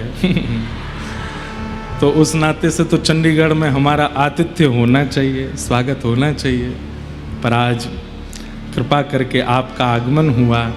बहुत बहुत समस्त श्रोताओं की ओर से व्यास मंच से भाभी माँ को बारंबार प्रणाम। खूब खूब स्वागत, अभिनंदन। आपके प्रकल्प, आपके भाव सबसे छुपे नहीं हैं। सबके युवाओं के हृदय में प्यारे राधा रमण लाल जी की मधुर भावना, मधुर सेवा, मधुर शास्त्रों को आप अपने भाव से स्थापित कर रही हैं। आपको बारंबार प्रणाम। मैं तो गोविंद रा गुण गासूं, राणा जी रूठे तो मने काय करसे। चरणामृत रा नेम हमारा, चरणामृत रा नेम हमारा। मैं तो नित उठ दर्शन जासूं, मैं तो नित उठ दर्शन जासूं। हे राम नाम रा जहाज चला स्या, राम नाम रा जहाज चला स्या। हे कृष्ण नाम रा जहाज चला स्या, कृष्ण नाम रा जहाज चला स्या। मैं तो भव सागर तर जासूं, मैं तो भव सागर तर जासूं। ओ मीरा के प्रभु गिरधर नागर, मीरा के प्रभु गिरधर नागर। हाँ, मीरा के प्रभु गिरधर नागर, मीरा के प्रभु गिरधर नागर। हो मैं तो निरख परख गुण गासूं, हो मैं तो निरख परख गुण गासूं।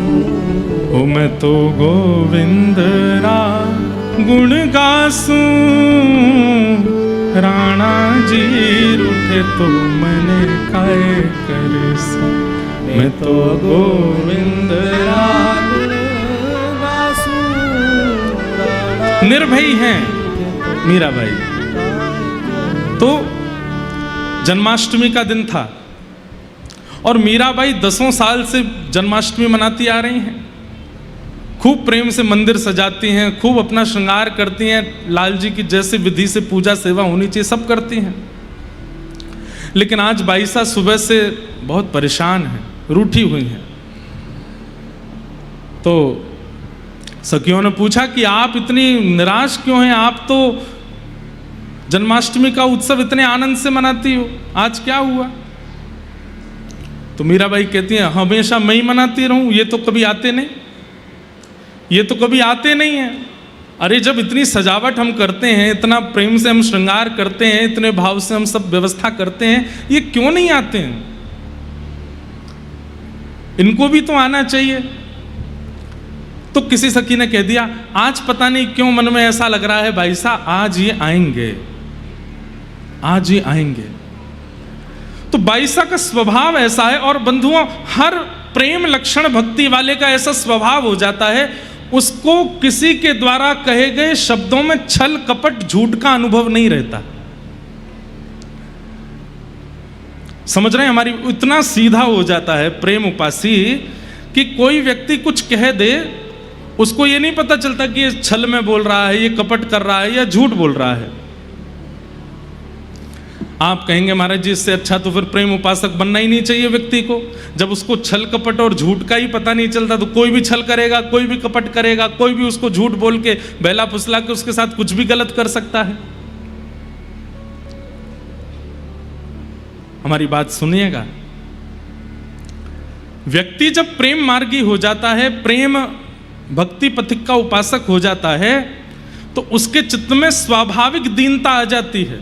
वो इतना सरल सहज हो जाता है कि कोई कुछ भी कह दे वो सब मान लेता है। ऐसे में आपको डरना इसलिए नहीं है क्योंकि उसकी पग पग पे फिर रक्षा ठाकुर जी करते हैं। जो अपने बुद्धि विवेक से अपनी रक्षा स्वयं कर लेता है कि मुझसे कोई छल ना करे, मुझसे कोई कपट ना करे, मुझसे कोई मेरे साथ कोई खिलवाड़ ना कर दे, अपने विवेक से इतना अपने आप को सुरक्षित करता हुआ चलता है, तो ठाकुर जी भी सोचते हैं विवेक ही है, बच ही लेगा खुद ही। लेकिन जब ठाकुर जी देखते हैं कोई मेरा उपासक है, इतना सरल है, इतना सहज है, इतना दीन है, कोई छल करने जाता भी है, कोई कपट करने जाता भी है, तो ठाकुर जी उसकी रक्षा करते हैं। इसलिए सहज सरल बनने में आप लोग किंचित संकोच मत किया करो। सहज सरल बनिए, ठाकुर जी रक्षा करेंगे आपकी। संसार आपका कुछ नहीं बिगाड़ पाएगा, कोई जीवात्मा आपके साथ कुछ ऐसा व्यवहार नहीं कर सकता जिससे आपको चिंतित होने की आवश्यकता हो। मीराबाई कैसी हैं कि सखी ने कह दिया आज तो ठाकुर जी आएंगे, तो उस बात को मान करके तुरंत प्रसन्न हो गई। आएंगे आज? बोले हाँ, तू कह रही है तो जरूर आएंगे। जबकि वो रोज ही कहती है, वो कल भी कह रही थी कि आज ठाकुर जी आएंगे। मीराबाई कल भी मान गई थी, परसों भी कहा था उसने कि आज आएंगे ठाकुर जी। मीराबाई परसों भी मान गई थी और रोज उसकी बात सुनकर के रोज श्रृंगार करती हैं अपना, आज ठाकुर जी आएंगे। अरे उसने कहा था आज ठाकुर जी आएंगे, दिया जलाओ, सुंदर सजावट करो, फूल लड़ लगाओ, ऐसे करो ऐसे करो। उसने कहा था ठाकुर जी आएंगे। और रात में जब सो जाती हैं तो भूल जाती हैं, सुबह उठ करके फिर पूछती हैं नहीं आए ना। वो सखी आगे बढ़ से आज पक्का आएंगे। अच्छा आज आएंगे, अच्छा ला नए वस्त्र लेके मैं पहन लूं, तैयार हो जाऊं, ठाकुर जी आएंगे। कैसा सरल स्वभाव है उनका। वो ये भी नहीं कहती कि तूने कल झूठ बोला, कल भी कहा था कि आएंगे लेकिन कल तो नहीं आए थे। प्रेम लक्षण भक्ति वाले का स्वभाव हो जाता है कि उसके स्वभाव व्यवहार में अत्यंत सरलताशीलता आ जाती है। आज जन्माष्टमी है और मीराबाई सुबह से उदास बैठी हैं, बोले हर बार हम ही बुलाते हैं, हम ही उत्सव मनाते हैं, आते तो है नहीं। और सखी ने कह दिया आज आएंगे। जैसे ही सुना आज आएंगे, सुन माँ के पास जा और माँ से बढ़िया वाली पोशाक लेके आ, और बाबूसा के पास जा, बाबूसा ने मेरे लिए बहुत सुंदर सुंदर आभूषण बनवाए हैं, मैंने कभी पहने नहीं, आज पहनूंगी, लेके आ। तूने कहा ना ठाकुर जी आएंगे।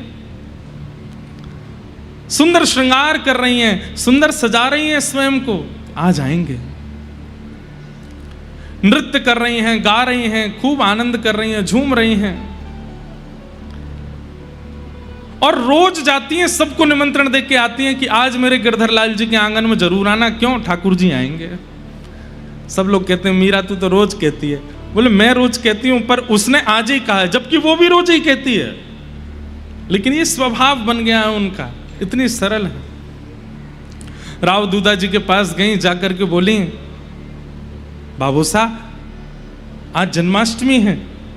बोले जन्माष्टमी, चल पहले 2 पद सुना दे। श्री चतुर्भुज भगवान के सामने 2 पद सुना। वहां जाके 2 पद गाए और 2 पद में सब लोग नृत्य करने लगे। अपने गिरधर लाल जी के सामने आकर के भाव से गा रही हैं और बार बार मन में यही विचार कर रही हैं कि आज तो आप आओगे ना। करते करते प्रतीक्षा, जैसे ही रात्रि की मध्याह्न रात्रि हुई और मध्याह्न रात्रि होते ही जैसे ही घंटे घड़ियाल शंख बजने लगे, ठाकुर जी के जन्मोत्सव की जैसे ही जय जयकार हुई, बाल कृष्ण लाल की जय, कृष्ण कन्हैया लाल की जय। सबके तो नेत्र खुले हैं, सब अपने स्थान पर खड़े हो गए और मीराबाई उसी समय नेत्र बंद करके बैठी हैं। और जैसे ही नेत्र बंद किए हैं, श्याम सुंदर उनके हृदय में ही प्रकट हो गए हैं। सांवरी सूरत है, बंक अदा है, कमल जैसे नेत्र हैं, घुंघराले केश हैं, छोटे से लाल जी हैं। और मीराबाई से कह रही हैं, एरी तू तो रोज यूं सोचा है कि मैं तो आऊंगो ना, मैं तो आऊंगो ना, देख मैं तो आए गयो। अब तो को भरोसा है क्यों ना कि मैं तेरे पास आऊंगो। और मीराबाई अपनी ही मानसी में स्वयं भी एक स्वरूप धारण करके और प्यारे गिरधर लाल जी के साथ में मधुर नृत्य कर रही हैं, आनंद कर रही हैं। पूरी रात नृत्य करती रही, सब उठ कर के खड़े होकर के नृत्य कर रहे हैं और एक कोने में बाई साहब बैठ कर के नेत्रों से बस अश्रु प्रवाह हो रहा है। शरीर में कोई गति नहीं हो रही है, पर हृदय में प्यारे लाल जी के साथ में विलास कर रही हैं, नृत्य कर रही हैं। ये प्रथम दर्शन हुआ बाई साहब को अपने चित्त में। और उस दिन तो ठाकुर जी इतने प्रगाढ़ रूप से विराजमान हो गए, अब बाई साहब को भरोसा हो गया कि ये मुझे मिलेंगे ही मिलेंगे। मीराबाई के पदों में ठाकुर जी के स्वरूप का इतना सुंदर वर्णन कैसे हो गया? क्योंकि उन्होंने देखा है। मीराबाई को ठाकुर जी का अनुभव होने लगा चारुके से। और अब बाई साहब को अपने गुरु की खोज है। एक दिन मीराबाई राव दूधा जी से जाकर के कहती हैं, मैंने कहीं कथा में सुना था कि भगवत प्राप्ति के लिए गुरु का होना जीवन में आवश्यक है। तो राव दूधा जी बोले तेरे गुरु है ना निवृत्तिनाथ जी, उन्हीं को गुरु मानो। तो बाई साहब बोली कि वो तो मेरे शिक्षा गुरु हैं, उन्होंने तो मुझे शिक्षा दी है, मुझे दीक्षा गुरु चाहिए, मुझे दीक्षा गुरु चाहिए, मेरे जीवन में दीक्षा गुरु का आगमन हो। तो राव दूधा जी बोले अब कहां से तेरे लिए गुरु खोजूं, तू बता। सब लोग बहुत ध्यान से सुनिएगा। मीराबाई अपने गिरधर लाल जी के सन्मुख गई और सामने जाकर के प्रण लिया कि रोज हमारे मेड़ता में संत आते हैं, कल जो भी पहले संत आएंगे मैं उन्हीं को अपना गुरु मान करके उनसे दीक्षा ले लूंगी, वही मेरे गुरु होंगे। और भगवान ने अनुग्रह करके ऐसा कहते हैं कि बाई साहब को रात्रि में स्वप्न आया और स्वप्न में ठाकुर जी महाभारत युद्ध में विराट रूप धारण करके अर्जुन को पूरा अपना रूप दिखाते हैं। सब ऐसा वर्ण, ऐसा बाई साहब को नित्य लीलाएं दिखती थी अपने स्वप्न में। और उसमें ठाकुर जी कह रहे हैं कृष्णम वंदे जगत गुरुम, मैं पूरे विश्व का जगत गुरु हूं, मुझसे बड़ा गुरु कोई नहीं है। सुबह उठते ही मीराबाई हंसने लगी, बोले लाला स्वप्न में आकर के मेरे गुरु छीन रहे हो, ऐसे बता रहे हो कि मुझे ये गुरु मान ले, लेकिन आप तो मेरे पति हो, आप तो मेरे प्रियतम हो, प्रियतम को मैं गुरु कैसे मानूं? वैसे तो प्रियतम गुरु है, पति गुरु ही है, लेकिन नहीं, मुझे आपकी प्राप्ति के लिए अन्य गुरु की आवश्यकता है। अब जो भी हमारे नगर में आएंगे मैं उनको गुरु मानूंगी। और उसी समय रैदास जी का आगमन हुआ। प्रथम संत के रूप में मेड़ता में रैदास जी आए। रैदास जी खबर जैसी पड़ी, मीराबाई गई, चरणों में प्रणाम किया, लेकर के राव दूधा जी उनको आए और मीराबाई ने कहा कि आप मुझे अब दीक्षा प्रदान करो। रैदास जी बोले, दीक्षा का ऐसा कोई क्रम तो मैंने कभी किया नहीं, लेकिन तुम्हारा संकल्प था कि जो पहले संत आएंगे उनसे मैं दीक्षा लूंगी। तो इस भाव से उन्होंने अपने गले की माला उतार करके बाईसा को पहना दी और एक तारा दे दिया। एक तारा जो मीराबाई बजाती हैं, जो अनेक रूपों में स्वरूपों में दिखता है, और वो एक तारा दे दिया। बोले ये तुम्हारी माला है मेरी तरफ से, इस पर केवल तुम ठाकुर जी का भजन करना। देव दत्ताम मिमाम वीणाम स्वर ब्रह्म विभूषिताम मूर्छयित्वा हरि कथाम गाय मानश्चराम में हम। बंधुओं, वीणा या तो ठाकुर जी ने नारद जी को दी है या रैदास जी ने मीराबाई को दी है। एक तारा दे दिया। अब तो मीराबाई को ऐसा साधन मिल गया, पूरे दिन उस एक तारे को बजाती हैं, ठाकुर जी के सामने मधुर मधुर कीर्तन गाती हैं, खूब भाव से नृत्य करती हैं। वहां पर रैदास जी ने एक पद भी गाया और उस पद में मीराबाई खूब नाची। तब से मीराबाई वो एक तारा लेकर के रहने लगी। अब वह घड़ी आई जिस घड़ी को मीराबाई कभी नहीं चाहती थी कि उनके जीवन में आवे। क्या? श्री राव दूधा जी की मृत्यु। मीराबाई के दादाजी, जिन्होंने कहा था कि जब तक मैं जीवित हूं मीरा का ब्याह होने नहीं दूंगा मैं, लेकिन ठाकुर जी कुछ भी हमारे अनुकूल रहने नहीं देते। बड़े खेलते हैं महाराज, जहां हमको लग रहा हो ना कि ऐसे चलने पर हमारा सब बढ़िया चलेगा, तो ठाकुर जी का भी स्वभाव है कि उसमें कुछ विपरीत किया जाए, अब थोड़ा सा इसके साथ खेला जाए। राव दूधा जी रात्रि में बीमार हो गए। सुबह जैसे ही मीराबाई को पता चला, दौड़ करके गई, अपने दादाजी को अस्वस्थ अवस्था में देख करके बाईसा रोने लगे। मीराबाई ने अपनी गोद में अपने दादाजी का सर रखा। राव दूधा जी बोले, मीरा कीर्तन सुना, कोई पद सुना।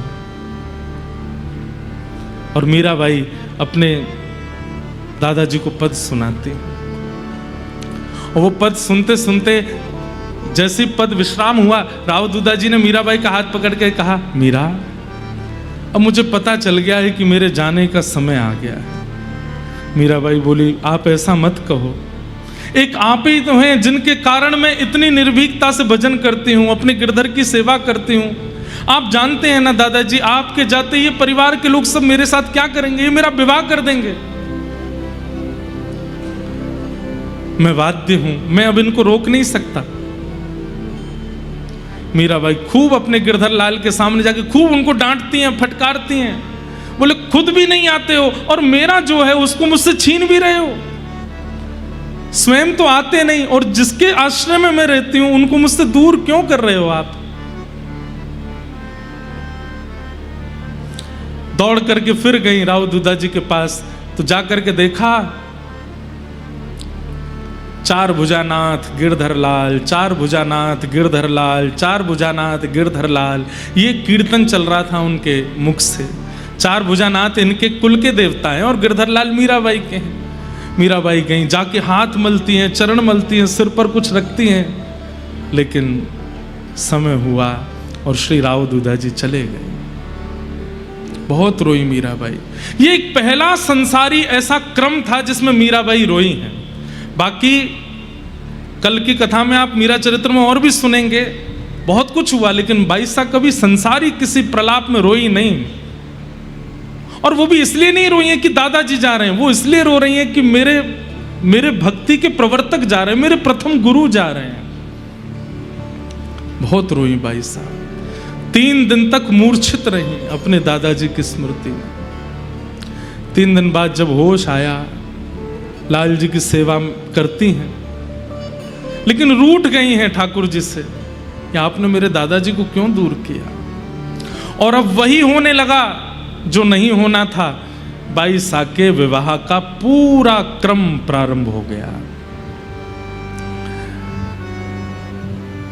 जो आपके परिवार की बुआ थी, उन्होंने मेवाड़ में जाकर के ऐसी योजना बनाई कि मैं कुछ दिनों के लिए अब मेड़ता जा रही हूं, मुझको लिवाने के लिए, वापस बुलाने के लिए भोजराज को ही भेजना जिससे मीराबाई का विवाह निश्चित होना है। मुझको लेने आएगा, मीरा को देख भी लेगा। गुण सुन करके, स्वभाव सुन करके तो परिवार के लोग राजी हो ही गए थे कि हमको मीरा पसंद है, हम ब्याह कर लेंगे। लेकिन एक बार देख भी लो और ये मुझको लेने आएगा, इस बहाने से मीरा को देख लेगा तो और कार्य सिद्ध होगा। मीराबाई जानती थी। आज माँ ने सुबह आकर के कहा, मीरा थोड़े अच्छे से कपड़े पहन लो, थोड़े अपने केश संवार लो और थोड़ा व्यवस्थित रहना। क्यों? आज ऐसा क्या है, आज क्यों व्यवस्थित रहना?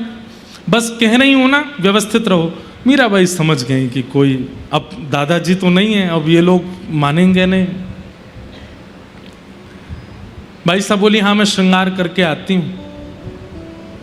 एकांत में गई, ठाकुर जी की तरह काली काली यहाँ पर पूरे काजल लगाए आई, यहाँ पर सुंदर मोटी मोटी बिंदी धरे आई, सिर पर मोरपिच्छ जैसा धारण कर लिया और बिल्कुल बैरागन जैसा भेष। जिन भेषा मारो सांवरो रीछ है, मैं सो ही भेष धरूंगी बाला, मैं बैरागन हूं। आ गई भाई साहब। घर परिवार के लोग देखे, अरे राम राम, ये क्या करके आई है, ये कैसे बन के आई है? बोले मैं तो ऐसे ही रहूंगी, चाहे आपको जैसा लगे। बाईसा की माँ ने सब सखी जो बाईसा के साथ रहती उनको कहा, इसका मुंह धुलवा देना और इसको थोड़ा ठीक कर देना, वो आ रहे हैं भोजराज, देखेंगे। सब ने कहा, लेकिन बाईसा पे कहाँ, वो तो ठाकुर जी के सामने बैठी है, लड़ रही हैं ठाकुर जी से, देख लो। क्यों नहीं बताने आते हो संसार को कि आप मेरे हो, मैं आपका वर्ण कर चुकी हूं? अरे एक कैसा संबंध है जहां पर पत्नी को बार बार पति के सामने आकर के प्रार्थना करनी पड़ती है कि आकर के सबको बताइए कि मैं आपकी हूं। आज कोई और आ रहा है और आकर के मुझे देखेगा, मेरे साथ वर्ण करेगा, मुझसे विवाह की योजना बनाएगा, ये सब सुनकर के आपको पीड़ा नहीं होती? मीराबाई के भाई जयमल से उन्होंने कहा, सुन वो भोजराज आएंगे, उनको पूरे नगर में घुमाना, लेकिन यहाँ श्याम कुंज में लेके मत आना। ठीक है। मीराबाई बैठी हैं ठाकुर जी के सामने, बैठ करके सुंदर भाव गा रही हैं और उसी समय भोजराज का आगमन हुआ। घर परिवार के लोगों ने कहा, भोजराज को थोड़ा जयमल घुमा के लाओ, हमारा मेड़ता कैसा है, और कान में कह दिया, बोले श्याम कुंज जरूर ले जाना, वहां मीरा बैठी होगी, देख लेंगे ये। ठीक है। जयमल के साथ में घूम रहे हैं भोजराज, और जैसे भ्रमण करते करते, वो चाहते ही नहीं थे कि इनको श्याम कुंज लेके जाऊं, दीदी ने, बाईसा ने मना किया है, लेकिन तभी भीतर से स्वर आने लगा, प्यारे दर्शन दीजो प्यारे दर्शन दीजो तुम बिन रयो न जाए, प्यारे दर्शन दीजो। स्तब्ध हो गए भोजराज। जयमल का हाथ पकड़ा, ये स्वर कहां से आ रहा है? अरे आप चलिए ना, ये गा रही हैं। कौन गा रही हैं? हमारी बाई सा, हमारी दीदी सा, मीरा। बोले मैंने बहुत स्वर सुने हैं, हमारे राजभवन में एक से एक गायक आते हैं, एक से एक स्वर गाने वाले आते हैं, पर ऐसा ठहराव, ऐसी स्थिरता, ऐसा प्रेम प्रकट करने वाला स्वर मैंने पहली बार सुना है। मैं देखना चाहता हूं, मुझे ले चलो। मेवाड़ के राजा हैं, जयमल कैसे मना करते? जी चलिए। भीतर लेकर के गए। भाई सा हाथ में एक तारा लेकर के गा रही हैं, सामने गिरधर लाल जी का स्वरूप है। जल बिन कमल चंद बिन रजनी, जल बिन कमल चंद बिन रजनी, ऐसे तुम देखा बिन सजनी, ऐसे तुम देखा बिन, आकुल व्याकुल फिरूं रैन दिन, आकुल व्याकुल फिरूं रैन दिन, विरह काल जो खाए प्यारे, दर्शन दीजो आए प्यारे, दर्शन दीजो। मेरा दासी जन्म जन्म की, मेरा दासी जन्म मेरा दासी जन्म जन्म की, मेरा दासी जन्म जन्म, पड़ी तुम्हारे पाए, पड़ी तुम्हारे प्यारे, दर्शन दीजो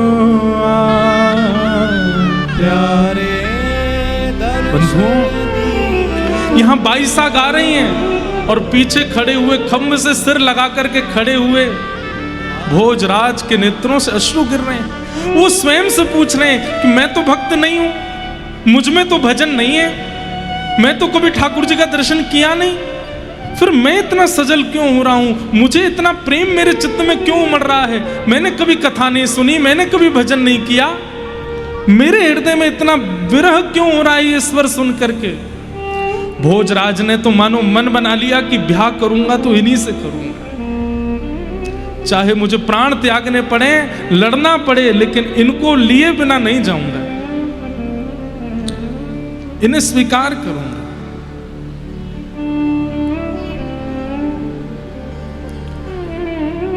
श्री राधा रमण लाल जी के परम सेवाय पूज्य गोस्वामी जी महाराज पधारे हैं। आज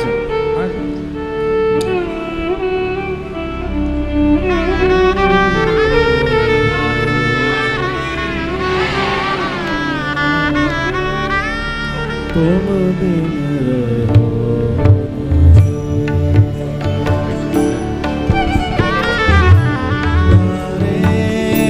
दर्शन दीजो प्यारे, दर्शन दीजो तुम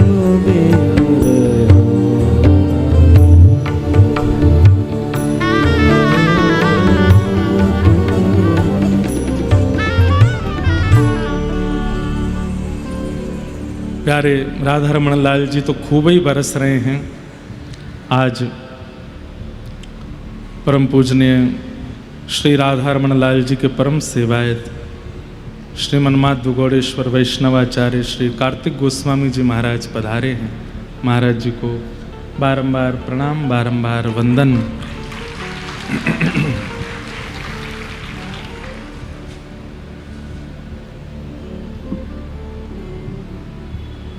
सब लोग बहुत सावधानी से सुनो।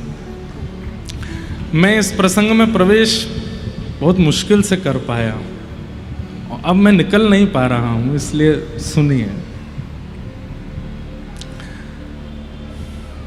मीरा चरित्र गत वर्ष का मैंने वचन दिया था कि सुनाऊंगा भागवत जी में, तो इसलिए वो भी पूरा करना है, सुन लीजिए।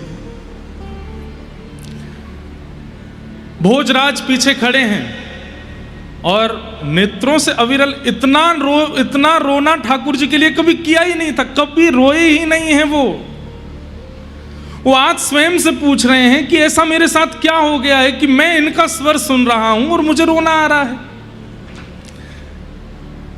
कहां मीराबाई चाहती थी कि वो मेरी भावना देख करके, मेरा भजन देख करके, मेरा स्वरूप देख करके वो भले मुझे छोड़ दें कि मैं तो उनके लायक ही नहीं हूं, लेकिन भोजराज उनका चित्त भी पवित्र था। उन्होंने तो और मन बना लिया, बोले ब्याह करूंगा तो इन्हीं से करूंगा, अब तो चाहे जो हो जाए मैं इनका त्याग नहीं कर सकता। भाई साहब ने जैसे ही पद पूर्ण किया, पीछे से रुदन की सिसकानी की आवाज जब आई तो भाई साहब ने टेढ़ी नजर करके देखा, वो तो मुंह पे काजल लगा के बैठी थी, पूरा मुंह काजल से पोत के बैठी थी। जयमल कौन है? मेवाड़ के राजा, राजा भोजराज। मीराबाई ने कहा इधर आ, मैंने तुझसे मना किया था ना मत लेके आना, क्यों लेके आया? बोले मैं नहीं ला रहा था, आप इतने भाव से गा रही थी, उनको स्वर सुनाई दे गया तो फिर लाना पड़ा मुझको, और मैं मना कैसे करूं? बोले अब हो गए दर्शन, ले जाएं इनको यहां से, मुझे नहीं मिलना किसी से, मुझे नहीं देखना किसी को। अब मैं कैसे कहूं उनसे, वो हमसे बहुत बड़े राजा हैं दीदी, मैं कैसे कह सकता हूं उनको कि आप जाओ? अब जब तक खड़े रहेंगे। भाई साहब बोली तुझे तो बाद में देखूंगी मैं। और ठाकुर जी को बस क्रोध भरी नजरों से देखे, तुम्हारे सामने ही बात करूंगी, तुम्हारा सौत आया है। आपको कुछ चाहिए? भोजराज बोले आपने सब तो दे दिया, बस 2 मिनट आपसे चर्चा करना चाहता हूं। मैं तो चर्चा करती नहीं किसी से, मुझसे क्या चर्चा करेंगे, मुझे बोलना आता नहीं, मैं तो केवल गाती हूँ, और मेरा रूप देखो ऐसे पागल बनी घूमी रहती हूँ, ना मुझे वस्त्र पहनने का शऊर है, ना मुझे श्रृंगार करने का शऊर है, मैं कुछ नहीं जानती, मैं तो ऐसे ही रहती हूँ, मुझसे क्या बात करोगे आप? बोले कोई बात नहीं, मैं 2 मिनट बैठ लूंगा। बहुत सावधानी से सुनिए, भोजराज सामान्य नहीं है। कई लोग सोचते हैं कि राणा मीराबाई के पति हैं, नहीं, वो देवर हैं जिन्होंने प्रताड़ना की, जिन्होंने उत्पीड़ना दी। भोजराज बुरे नहीं है, भोजराज तो बहुत अच्छे हैं। राव दूधा जी के बाद यदि मीराबाई की भक्ति में कोई सहायक बने तो वो श्री भोजराज। आकर के बैठ गए, मीराबाई ठाकुर जी की ओर मुख करके बैठी हैं और दूर एक खंभ से सिर लगा करके भोजराज बैठे। आपको पता है मैं क्यों आया हूं? मीराबाई बोली मुझे सब पता है, लेकिन मैं आपसे एक बात कह दूं, मैं लाग लपेट करके कोई बात नहीं करूंगी, मुझे कोई और बात करना आता भी नहीं। मैं स्पष्ट आपको बता दूं, आपके साथ छल हो रहा है। भोजराज बोले कैसा छल? बोले एक पूर्व से ब्याहित कन्या से आपका ब्याह कराया जा रहा है। भोजराज बोले मतलब? मेरा ब्याह हो चुका है, मैं विवाहिता हूं। और मीराबाई ऐसे केश रखती कि उनकी मांग का सिंदूर दिखे ना, तुरंत वो केश हटा करके अपना सिंदूर दिखाया, देखो मेरा ब्याह हो चुका है। किससे हुआ आपका ब्याह? मोर मुकुट पीतांबर सोहे, गलवे जंती मां। ये बैठे हैं मेरे पति, और मैं बचपन से इनकी, और बचपन से नहीं, आप नहीं मानेंगे, मैं पूर्व जन्म से इनकी हूं। मेरा ब्याह हो चुका है, मैं तन मन सब इनको दे चुकी हूं। आप अगर मुझसे ब्याह कर लेंगे तो आप जीवन भर पछताएंगे, क्योंकि एक पत्नी अपने पति की जो सेवा करती है वो मैं नहीं कर सकती। मेरा शरीर आपके लायक नहीं, मेरा व्यवहार आपके लायक नहीं, मेरा स्वभाव आपके लायक नहीं, मेरे विचार आपके लायक नहीं है। आपके लिए और भी अच्छे घर के राजघराने की कन्याएं मिल जाएंगी, मेरे से ब्याह करके आप पूरे मेवाड़ को धोखा देंगे। मैं आपको वास्तविकता बता रही हूं। लेकिन भोजराज कितने विद्वान हैं देखो, कहते हैं आप इनसे विवाह कर चुके हैं तो फिर इस बात को कोई मानता क्यों नहीं है? बोले पता नहीं, मैं तो सबसे बोलती हूं कि ये मेरे पति हैं, फिर भी नहीं मानते। बोले मैं बताऊं क्यों नहीं मानते? क्यों? क्योंकि आप दोनों के विवाह को प्रकट रूप में किसी ने देखा नहीं है, और प्रकट रूप में जब तक ये संसार देखेगा नहीं तब तक कैसे मान लेगा कि ये आपके पति हैं? मीराबाई ठाकुर जी की ओर देखने लगी, और सुनवा लो मुझे, हो जाओ प्रकट। अभी भी कह रही हूं, मुझसे ब्याह करने के लिए आप प्रकट नहीं हो सकते। उसने दे दिया ताना मुझको।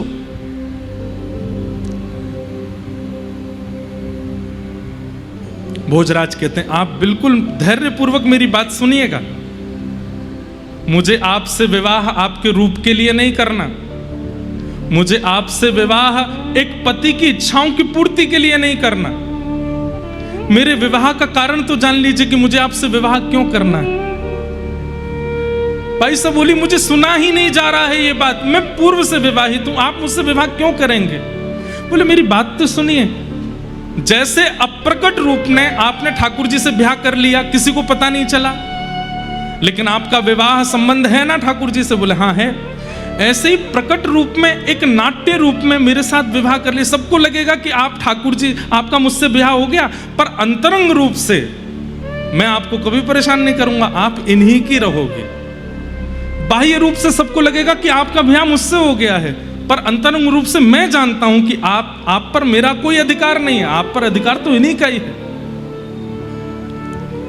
मीराबाई बोली, आपको मुझसे ब्याह करना क्यों है?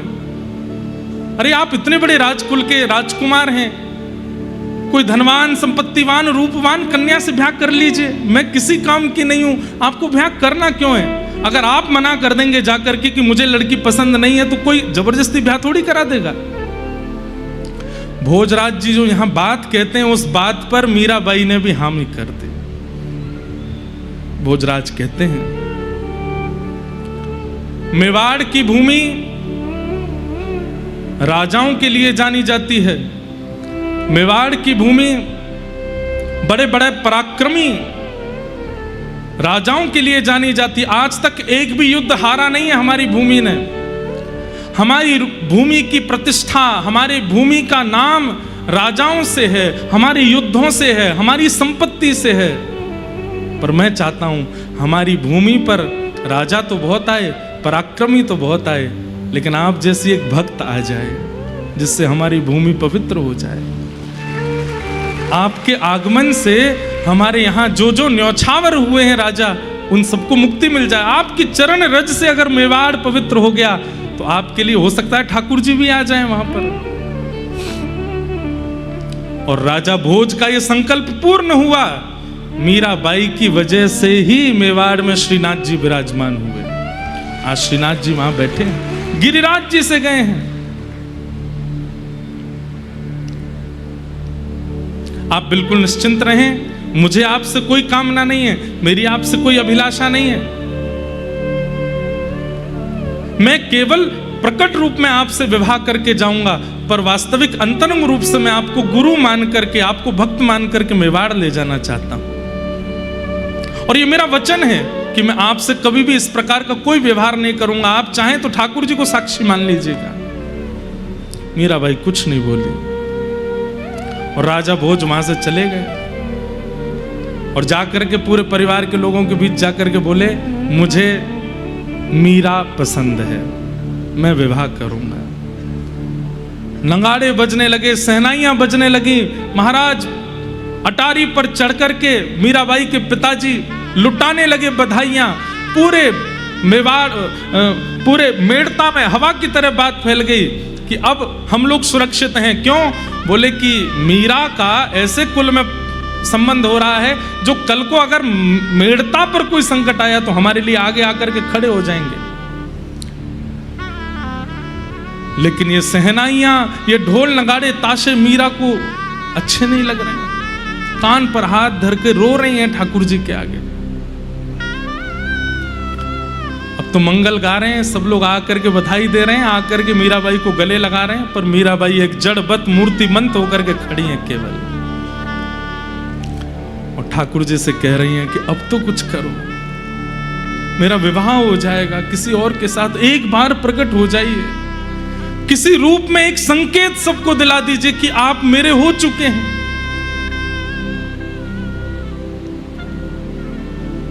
धीरे धीरे कुछ समय निकले। अच्छा रिश्ता जब आता है तो घर वाले देरी नहीं करते, जल्दी ब्याह करते हैं। और एक सप्ताह के अंदर तो बारात लेकर के राजा भोज मेड़ता आ गए। आज बारात आने वाली है और मीराबाई अपने ठाकुर जी को देख रहे हैं। मैं प्राण क्यों नहीं त्याग रही? मैं जीवित क्यों हूं? मेरी श्वास रुक क्यों नहीं जाती है? मेरी आत्मा देह का त्याग क्यों नहीं कर रही है? क्योंकि अभी भी एक उम्मीद है कि आप आएंगे और आकर के मेरा वरण करेंगे, मुझे स्वीकार करेंगे। कल मेरा विवाह हो जाएगा और आपके सामने कोई मुझसे फेरे लेकर के जाएगा, मेरे मांग में सिंदूर भर करके जाएगा, मेरा हाथ पकड़ करके अपने साथ, आप बैठे बैठे देखते रहिएगा, बस यहां पर कुछ मत कीजिएगा। अरे सब गलत कहते हैं, वेद पुराण शास्त्र संतों की सब बातें झूठी हैं, आप कुछ नहीं सुनते हैं। आज तक नहीं माना था, पर आज मुझे भी पता नहीं क्यों ये अविश्वास हो रहा है कि कहीं आप मूर्ति ही तो नहीं हो, सुनते तो नहीं आप मेरी। रोते रोते रोते रोते मीराबाई वहीं सो गई, और जैसे ही सोई हैं मीराबाई, ये स्वप्न नहीं है, ये वास्तविकता है। बहुत ध्यान से सुनिएगा। जैसे ही बाईसा रोते रोते सुदन, जैसे ही सोने के लिए जाती है रुदन करते करते, उतने में ही क्या देखते हैं, नगाड़े बज रहे हैं, बाजे बज रहे हैं, सहनाइयां बज रही हैं, पूरे मेड़ता को तैयार किया गया है, सुंदर सजाया गया है। मीराबाई को लेकर के सब सहचरियां गई हैं, कोई पैरों में मेहंदी लगा रही है, कोई हाथों में मेहंदी लगा रही है, हल्दी लगा रही हैं। ये सब स्वप्न में दर्शन कर रही है मीराबाई। तभी देखती हैं सुंदर उनके लिए एक लहंगा जैसा लाया गया, जिसे पहन करके वो विवाह में जाएं। वो पहन रही हैं लेकिन मन से प्रसन्न नहीं है। तभी सबने कहा, अरे मीरा जल्दी चल, देख तेरी बारात आ गई तुझे लेने के लिए, जल्दी देख। बाईसा ने जैसे ही खिड़की पर जाकर के बारात की ओर देखा तो बारात में कोई और नहीं, सबसे आगे हाथी पर बैठ करके ब्रह्मा जी चले आ रहे हैं। उनके पीछे दूसरा हाथी है, उस पर साक्षात देवादिदेव महादेव चले आ रहे हैं। इंद्र आ रहे हैं, वरुण आ रहे हैं, चंद्र आ रहे हैं, सूर्य आ रहे हैं, 33 कोटि देवता नृत्य करते हुए आ रहे हैं। और सबसे पीछे एक सुंदर सा रथ है, और उस रथ पर सेहरा पहने हुए हैं, श्याम वर्ण की कांति है, कमल जैसे नेत्र हैं, मधुर मुस्कान है, गुलाबी गुलाबी गाल हैं। अपनी कटाक्ष नेत्रों से जब इधर उधर देख रहे हैं तो जिसको देखते हैं उसके जैसे मानो प्राण निकल रहे हों। जैसे ही श्याम सुंदर आते हैं, ठाकुर जी को दुल्हा भेष में सेहरा पहने हुए देख मीराबाई के नेत्र सजल हो गए। यहां नीचे से ठाकुर जी ऊपर की ओर देख रहे हैं, ऊपर से बाईसा देख रही हैं। और तभी क्या देखती हैं कि बाईसा के माता पिता, वो जो तोड़न द्वार होता है वहां पर एक चौकी लगाई है, ठाकुर जी रथ से उतर करके आ रहे हैं। ये सब हमेशा स्वप्न में ही देखा है मीराबाई ने, आज उन्हें जैसे मानो प्रत्यक्ष दिख रहा है। वे सोचती थी कि जब मेरे बीण आएंगे तो मेरी माँ कैसे तिलक करेगी, मेरे पिताजी कैसे स्वागत करेंगे। ठाकुर जी एक चौकी के ऊपर खड़े हो गए हैं, सब सखियां मंगल गा रही हैं, ठाकुर जी सबको बधाई दे रहे हैं, माताएं सब बलैया ले रही हैं। मीराबाई का मन रूपी नृत्य कर रहा है मयूर, बार बार नृत्य करती हैं, फिर खिड़की पर आकर के देखने लगती हैं। ठाकुर जी इशारों कर रहे हैं, अरे अब जल्दी आजा, विलंब मत करे। ठाकुर जी मंडप में जाके विराजमान हो गए हैं। सखियां सब मीराबाई को लेकर के जा रही हैं, एक एक पग आगे बढ़ा रही हैं। जैसे ही मंडप की ओर देखती हैं, श्याम सुंदर बैठे हैं। ये सब उन्होंने केवल अनुभव किया है, आज प्रत्यक्ष हो रहा है।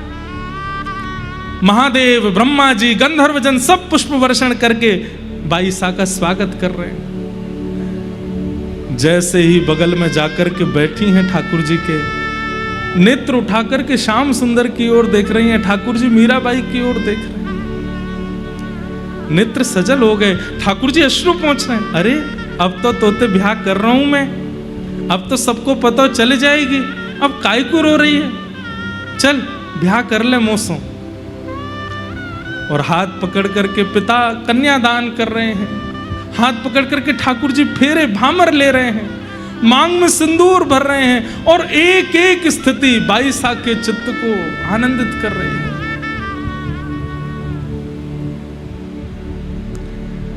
ठाकुर जी अपने रथ में बैठा लेते हैं, मां रो रही है, सब मेड़ता के लोग रो रहे हैं। बाईसा खड़े होकर कह रही, अरे क्यों रो रहे हो? ऐसे पति से ब्याह होता जिसका कोई जीवन का पता नहीं तो रोना चाहिए था। अब तो मुझे ऐसे पति मिले हैं जिनसे मारो चुड़ लो अमर हो जाए। अब तो मेरा सुहाग सदा सुहागन रहूंगी मैं, ऐसी सुहागन को विदा करने में काय मत करो ना। अरे माँ देख, तेरे जामाता, तेरे जमाई, तेरे दामाद सामान्य नहीं है, साक्षात मैं कहती थी कि ठाकुर जी मेरे होंगे, और ऐसा कहते हुए मीराबाई विदा हो गई। आप लोग सोच रहे होंगे ये तो स्वप्न है ना, पर नहीं।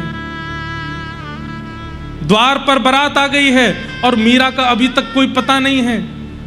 दौड़ती दौड़ती मां जाती हैं, ढूंढती हैं कहां है कहां है, और जैसे ही जाकर के कक्ष में देखा, बाईसा अपने बिस्तर पर हैं, मांग में सिंदूर भरा हुआ है, वही वस्त्र पहना हुआ है जो वस्त्र उन्होंने स्वप्न में चिंतन किया था। हाथों में अलग चूड़ियां पहनी हुई हैं, जो मेहंदी की रचना मेड़ता में करवाई गई वो मेहंदी नहीं है, कोई अलग मेहंदी है। ऐसी सुगंधी से पूरा कक्ष सुगंधित हो रहा है, जो सुगंधी आज तक मेड़ता में किसी ने अनुभव नहीं की। और बाईसा इतनी सुंदर लग रही हैं, कौन श्रृंगार करके गया है, ये वस्त्र किसने पहना है? इतना महंगा वाला वस्त्र बाईसा के ब्याह के लिए आया, वो तो एक तरफ रखा है, ये दूसरे वस्त्र किसने पहना दिए? और ये रात रात में मांग में सिंदूर, हाथों में हल्दी, पैरों में कौन करके गया है? चीखने लगी, चिल्लाने लगी, सखियों को बुलाया, अरे द्वार पर बारात आ गई और देखो ये मीरा कैसे मांग में सिंदूर भर करके पड़ी है, उठाओ इसको, नहलाओ। सखियों ने उठाया। बाईसा ने जैसे नेत्र खोले, नेत्र खोल करके आनंदित हो गई। मां ने कहा, कहां थी तू, और ये क्या करके आई है, कहां से पोशाक लेके आई है? बाईसा कहती हैं, माई माई सपनानु वर्णा दीनानाथ दीनानाथ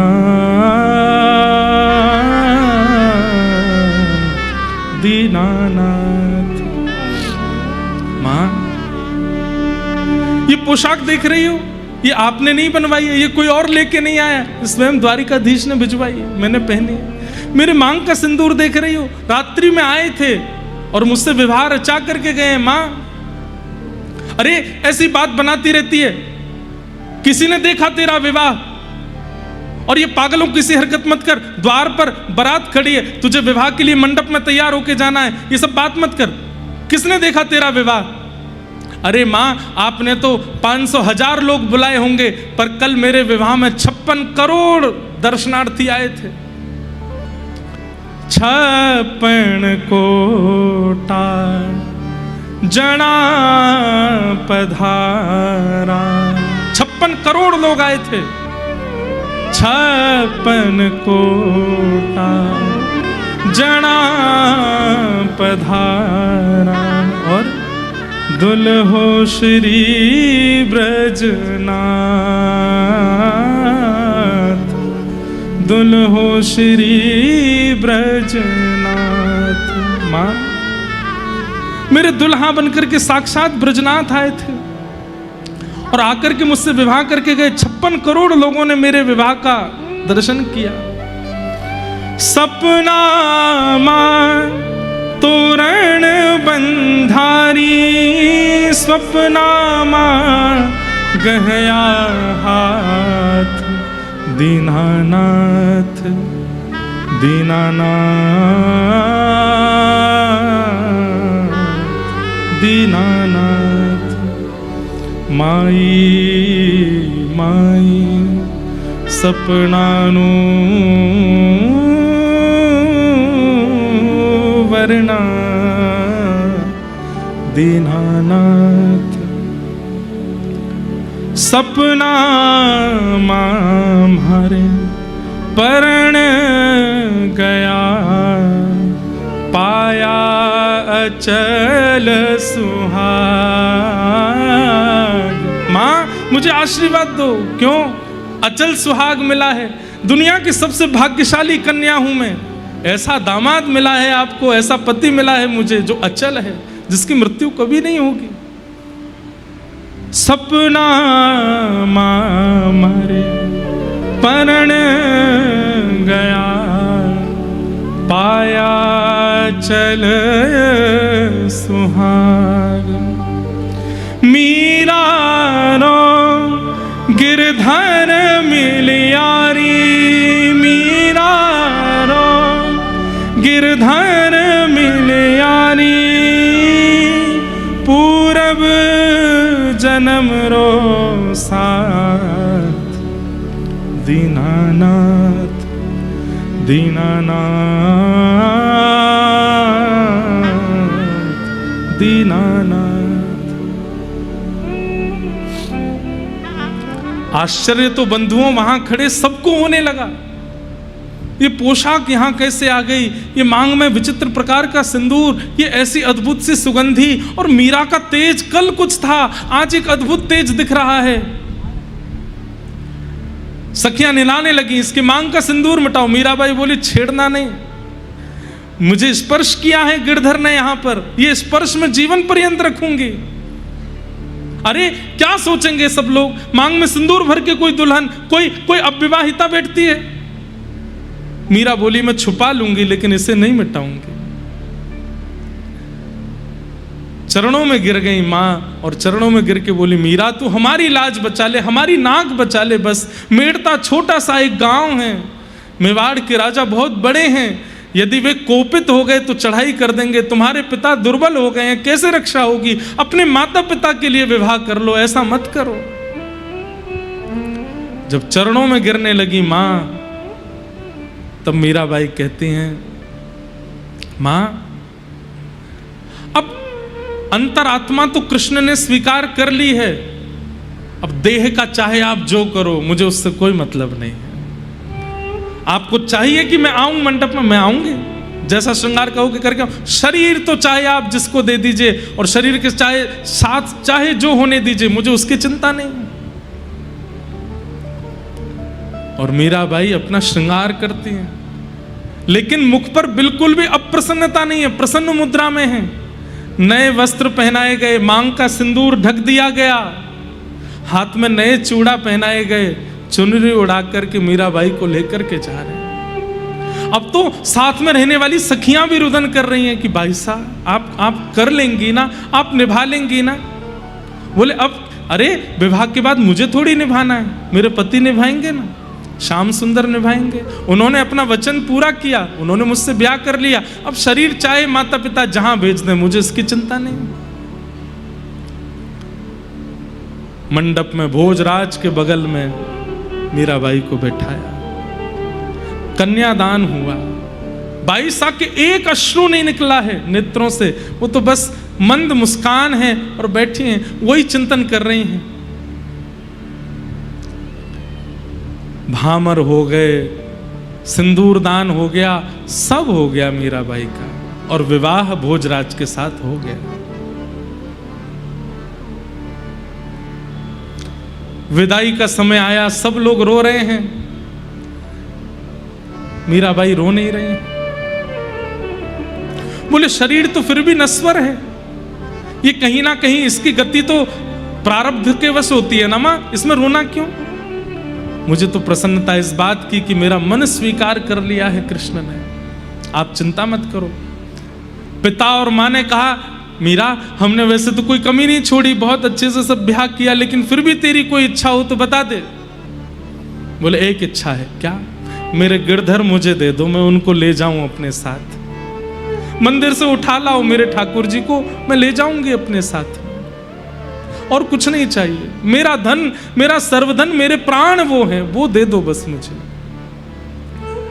मीराबाई की मां बोली तू वहां भी यही सब नाटक करेगी? अरे तेरा पति हो गया है, अब तो ये सब मत कर। मां नाटक तो संसार में हर व्यक्ति कर रहा है, मैं अकेली थोड़ी हूं। मुझे और कुछ नहीं चाहिए आपसे, बस मेरे गिरधर मुझे दे दो। तब भोजराज जी आए और आगे आकर के बोले इनकी जगह मैं मांग रहा हूं, इनके जो गिरधर हैं वो आप प्रदान कर दो, हम दोनों उनकी सेवा करेंगे, आप उन्हें दे दो। मंदिर में गए हैं और मेड़ता के श्री गिरधर लाल उन्हें लेकर के आए और मीराबाई को दहेज रूप में गिरधर लाल प्रदान किए। अपनी गोद में गिरधर को लेकर के नेत्र बंद कर लिए, पूरा मेड़ता रोता रहा। मीराबाई ने एक अश्रु नहीं निकाला अपने नेत्रों से और ना किसी की ओर देखा। चली गई ब्याह रचा करके मेवाड़, अपने लाल जी को लेकर के श्री मीराबाई मेवाड़ चली गई। ऐसी भक्तिमती मीराबाई। और जीवन में क्या क्या कैसे कैसे अनुभव बाईसा को हुए हैं, पर यह सबसे प्रिय मुझे लगता है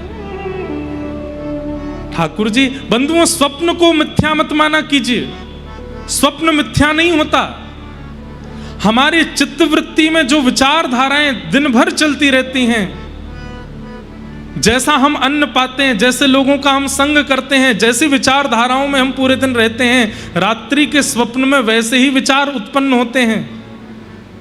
याद रखिएगा, स्वप्न दर्शन, अनुभव दर्शन और प्रत्यक्ष दर्शन, ठाकुर जी की 3 दर्शन की विधा है।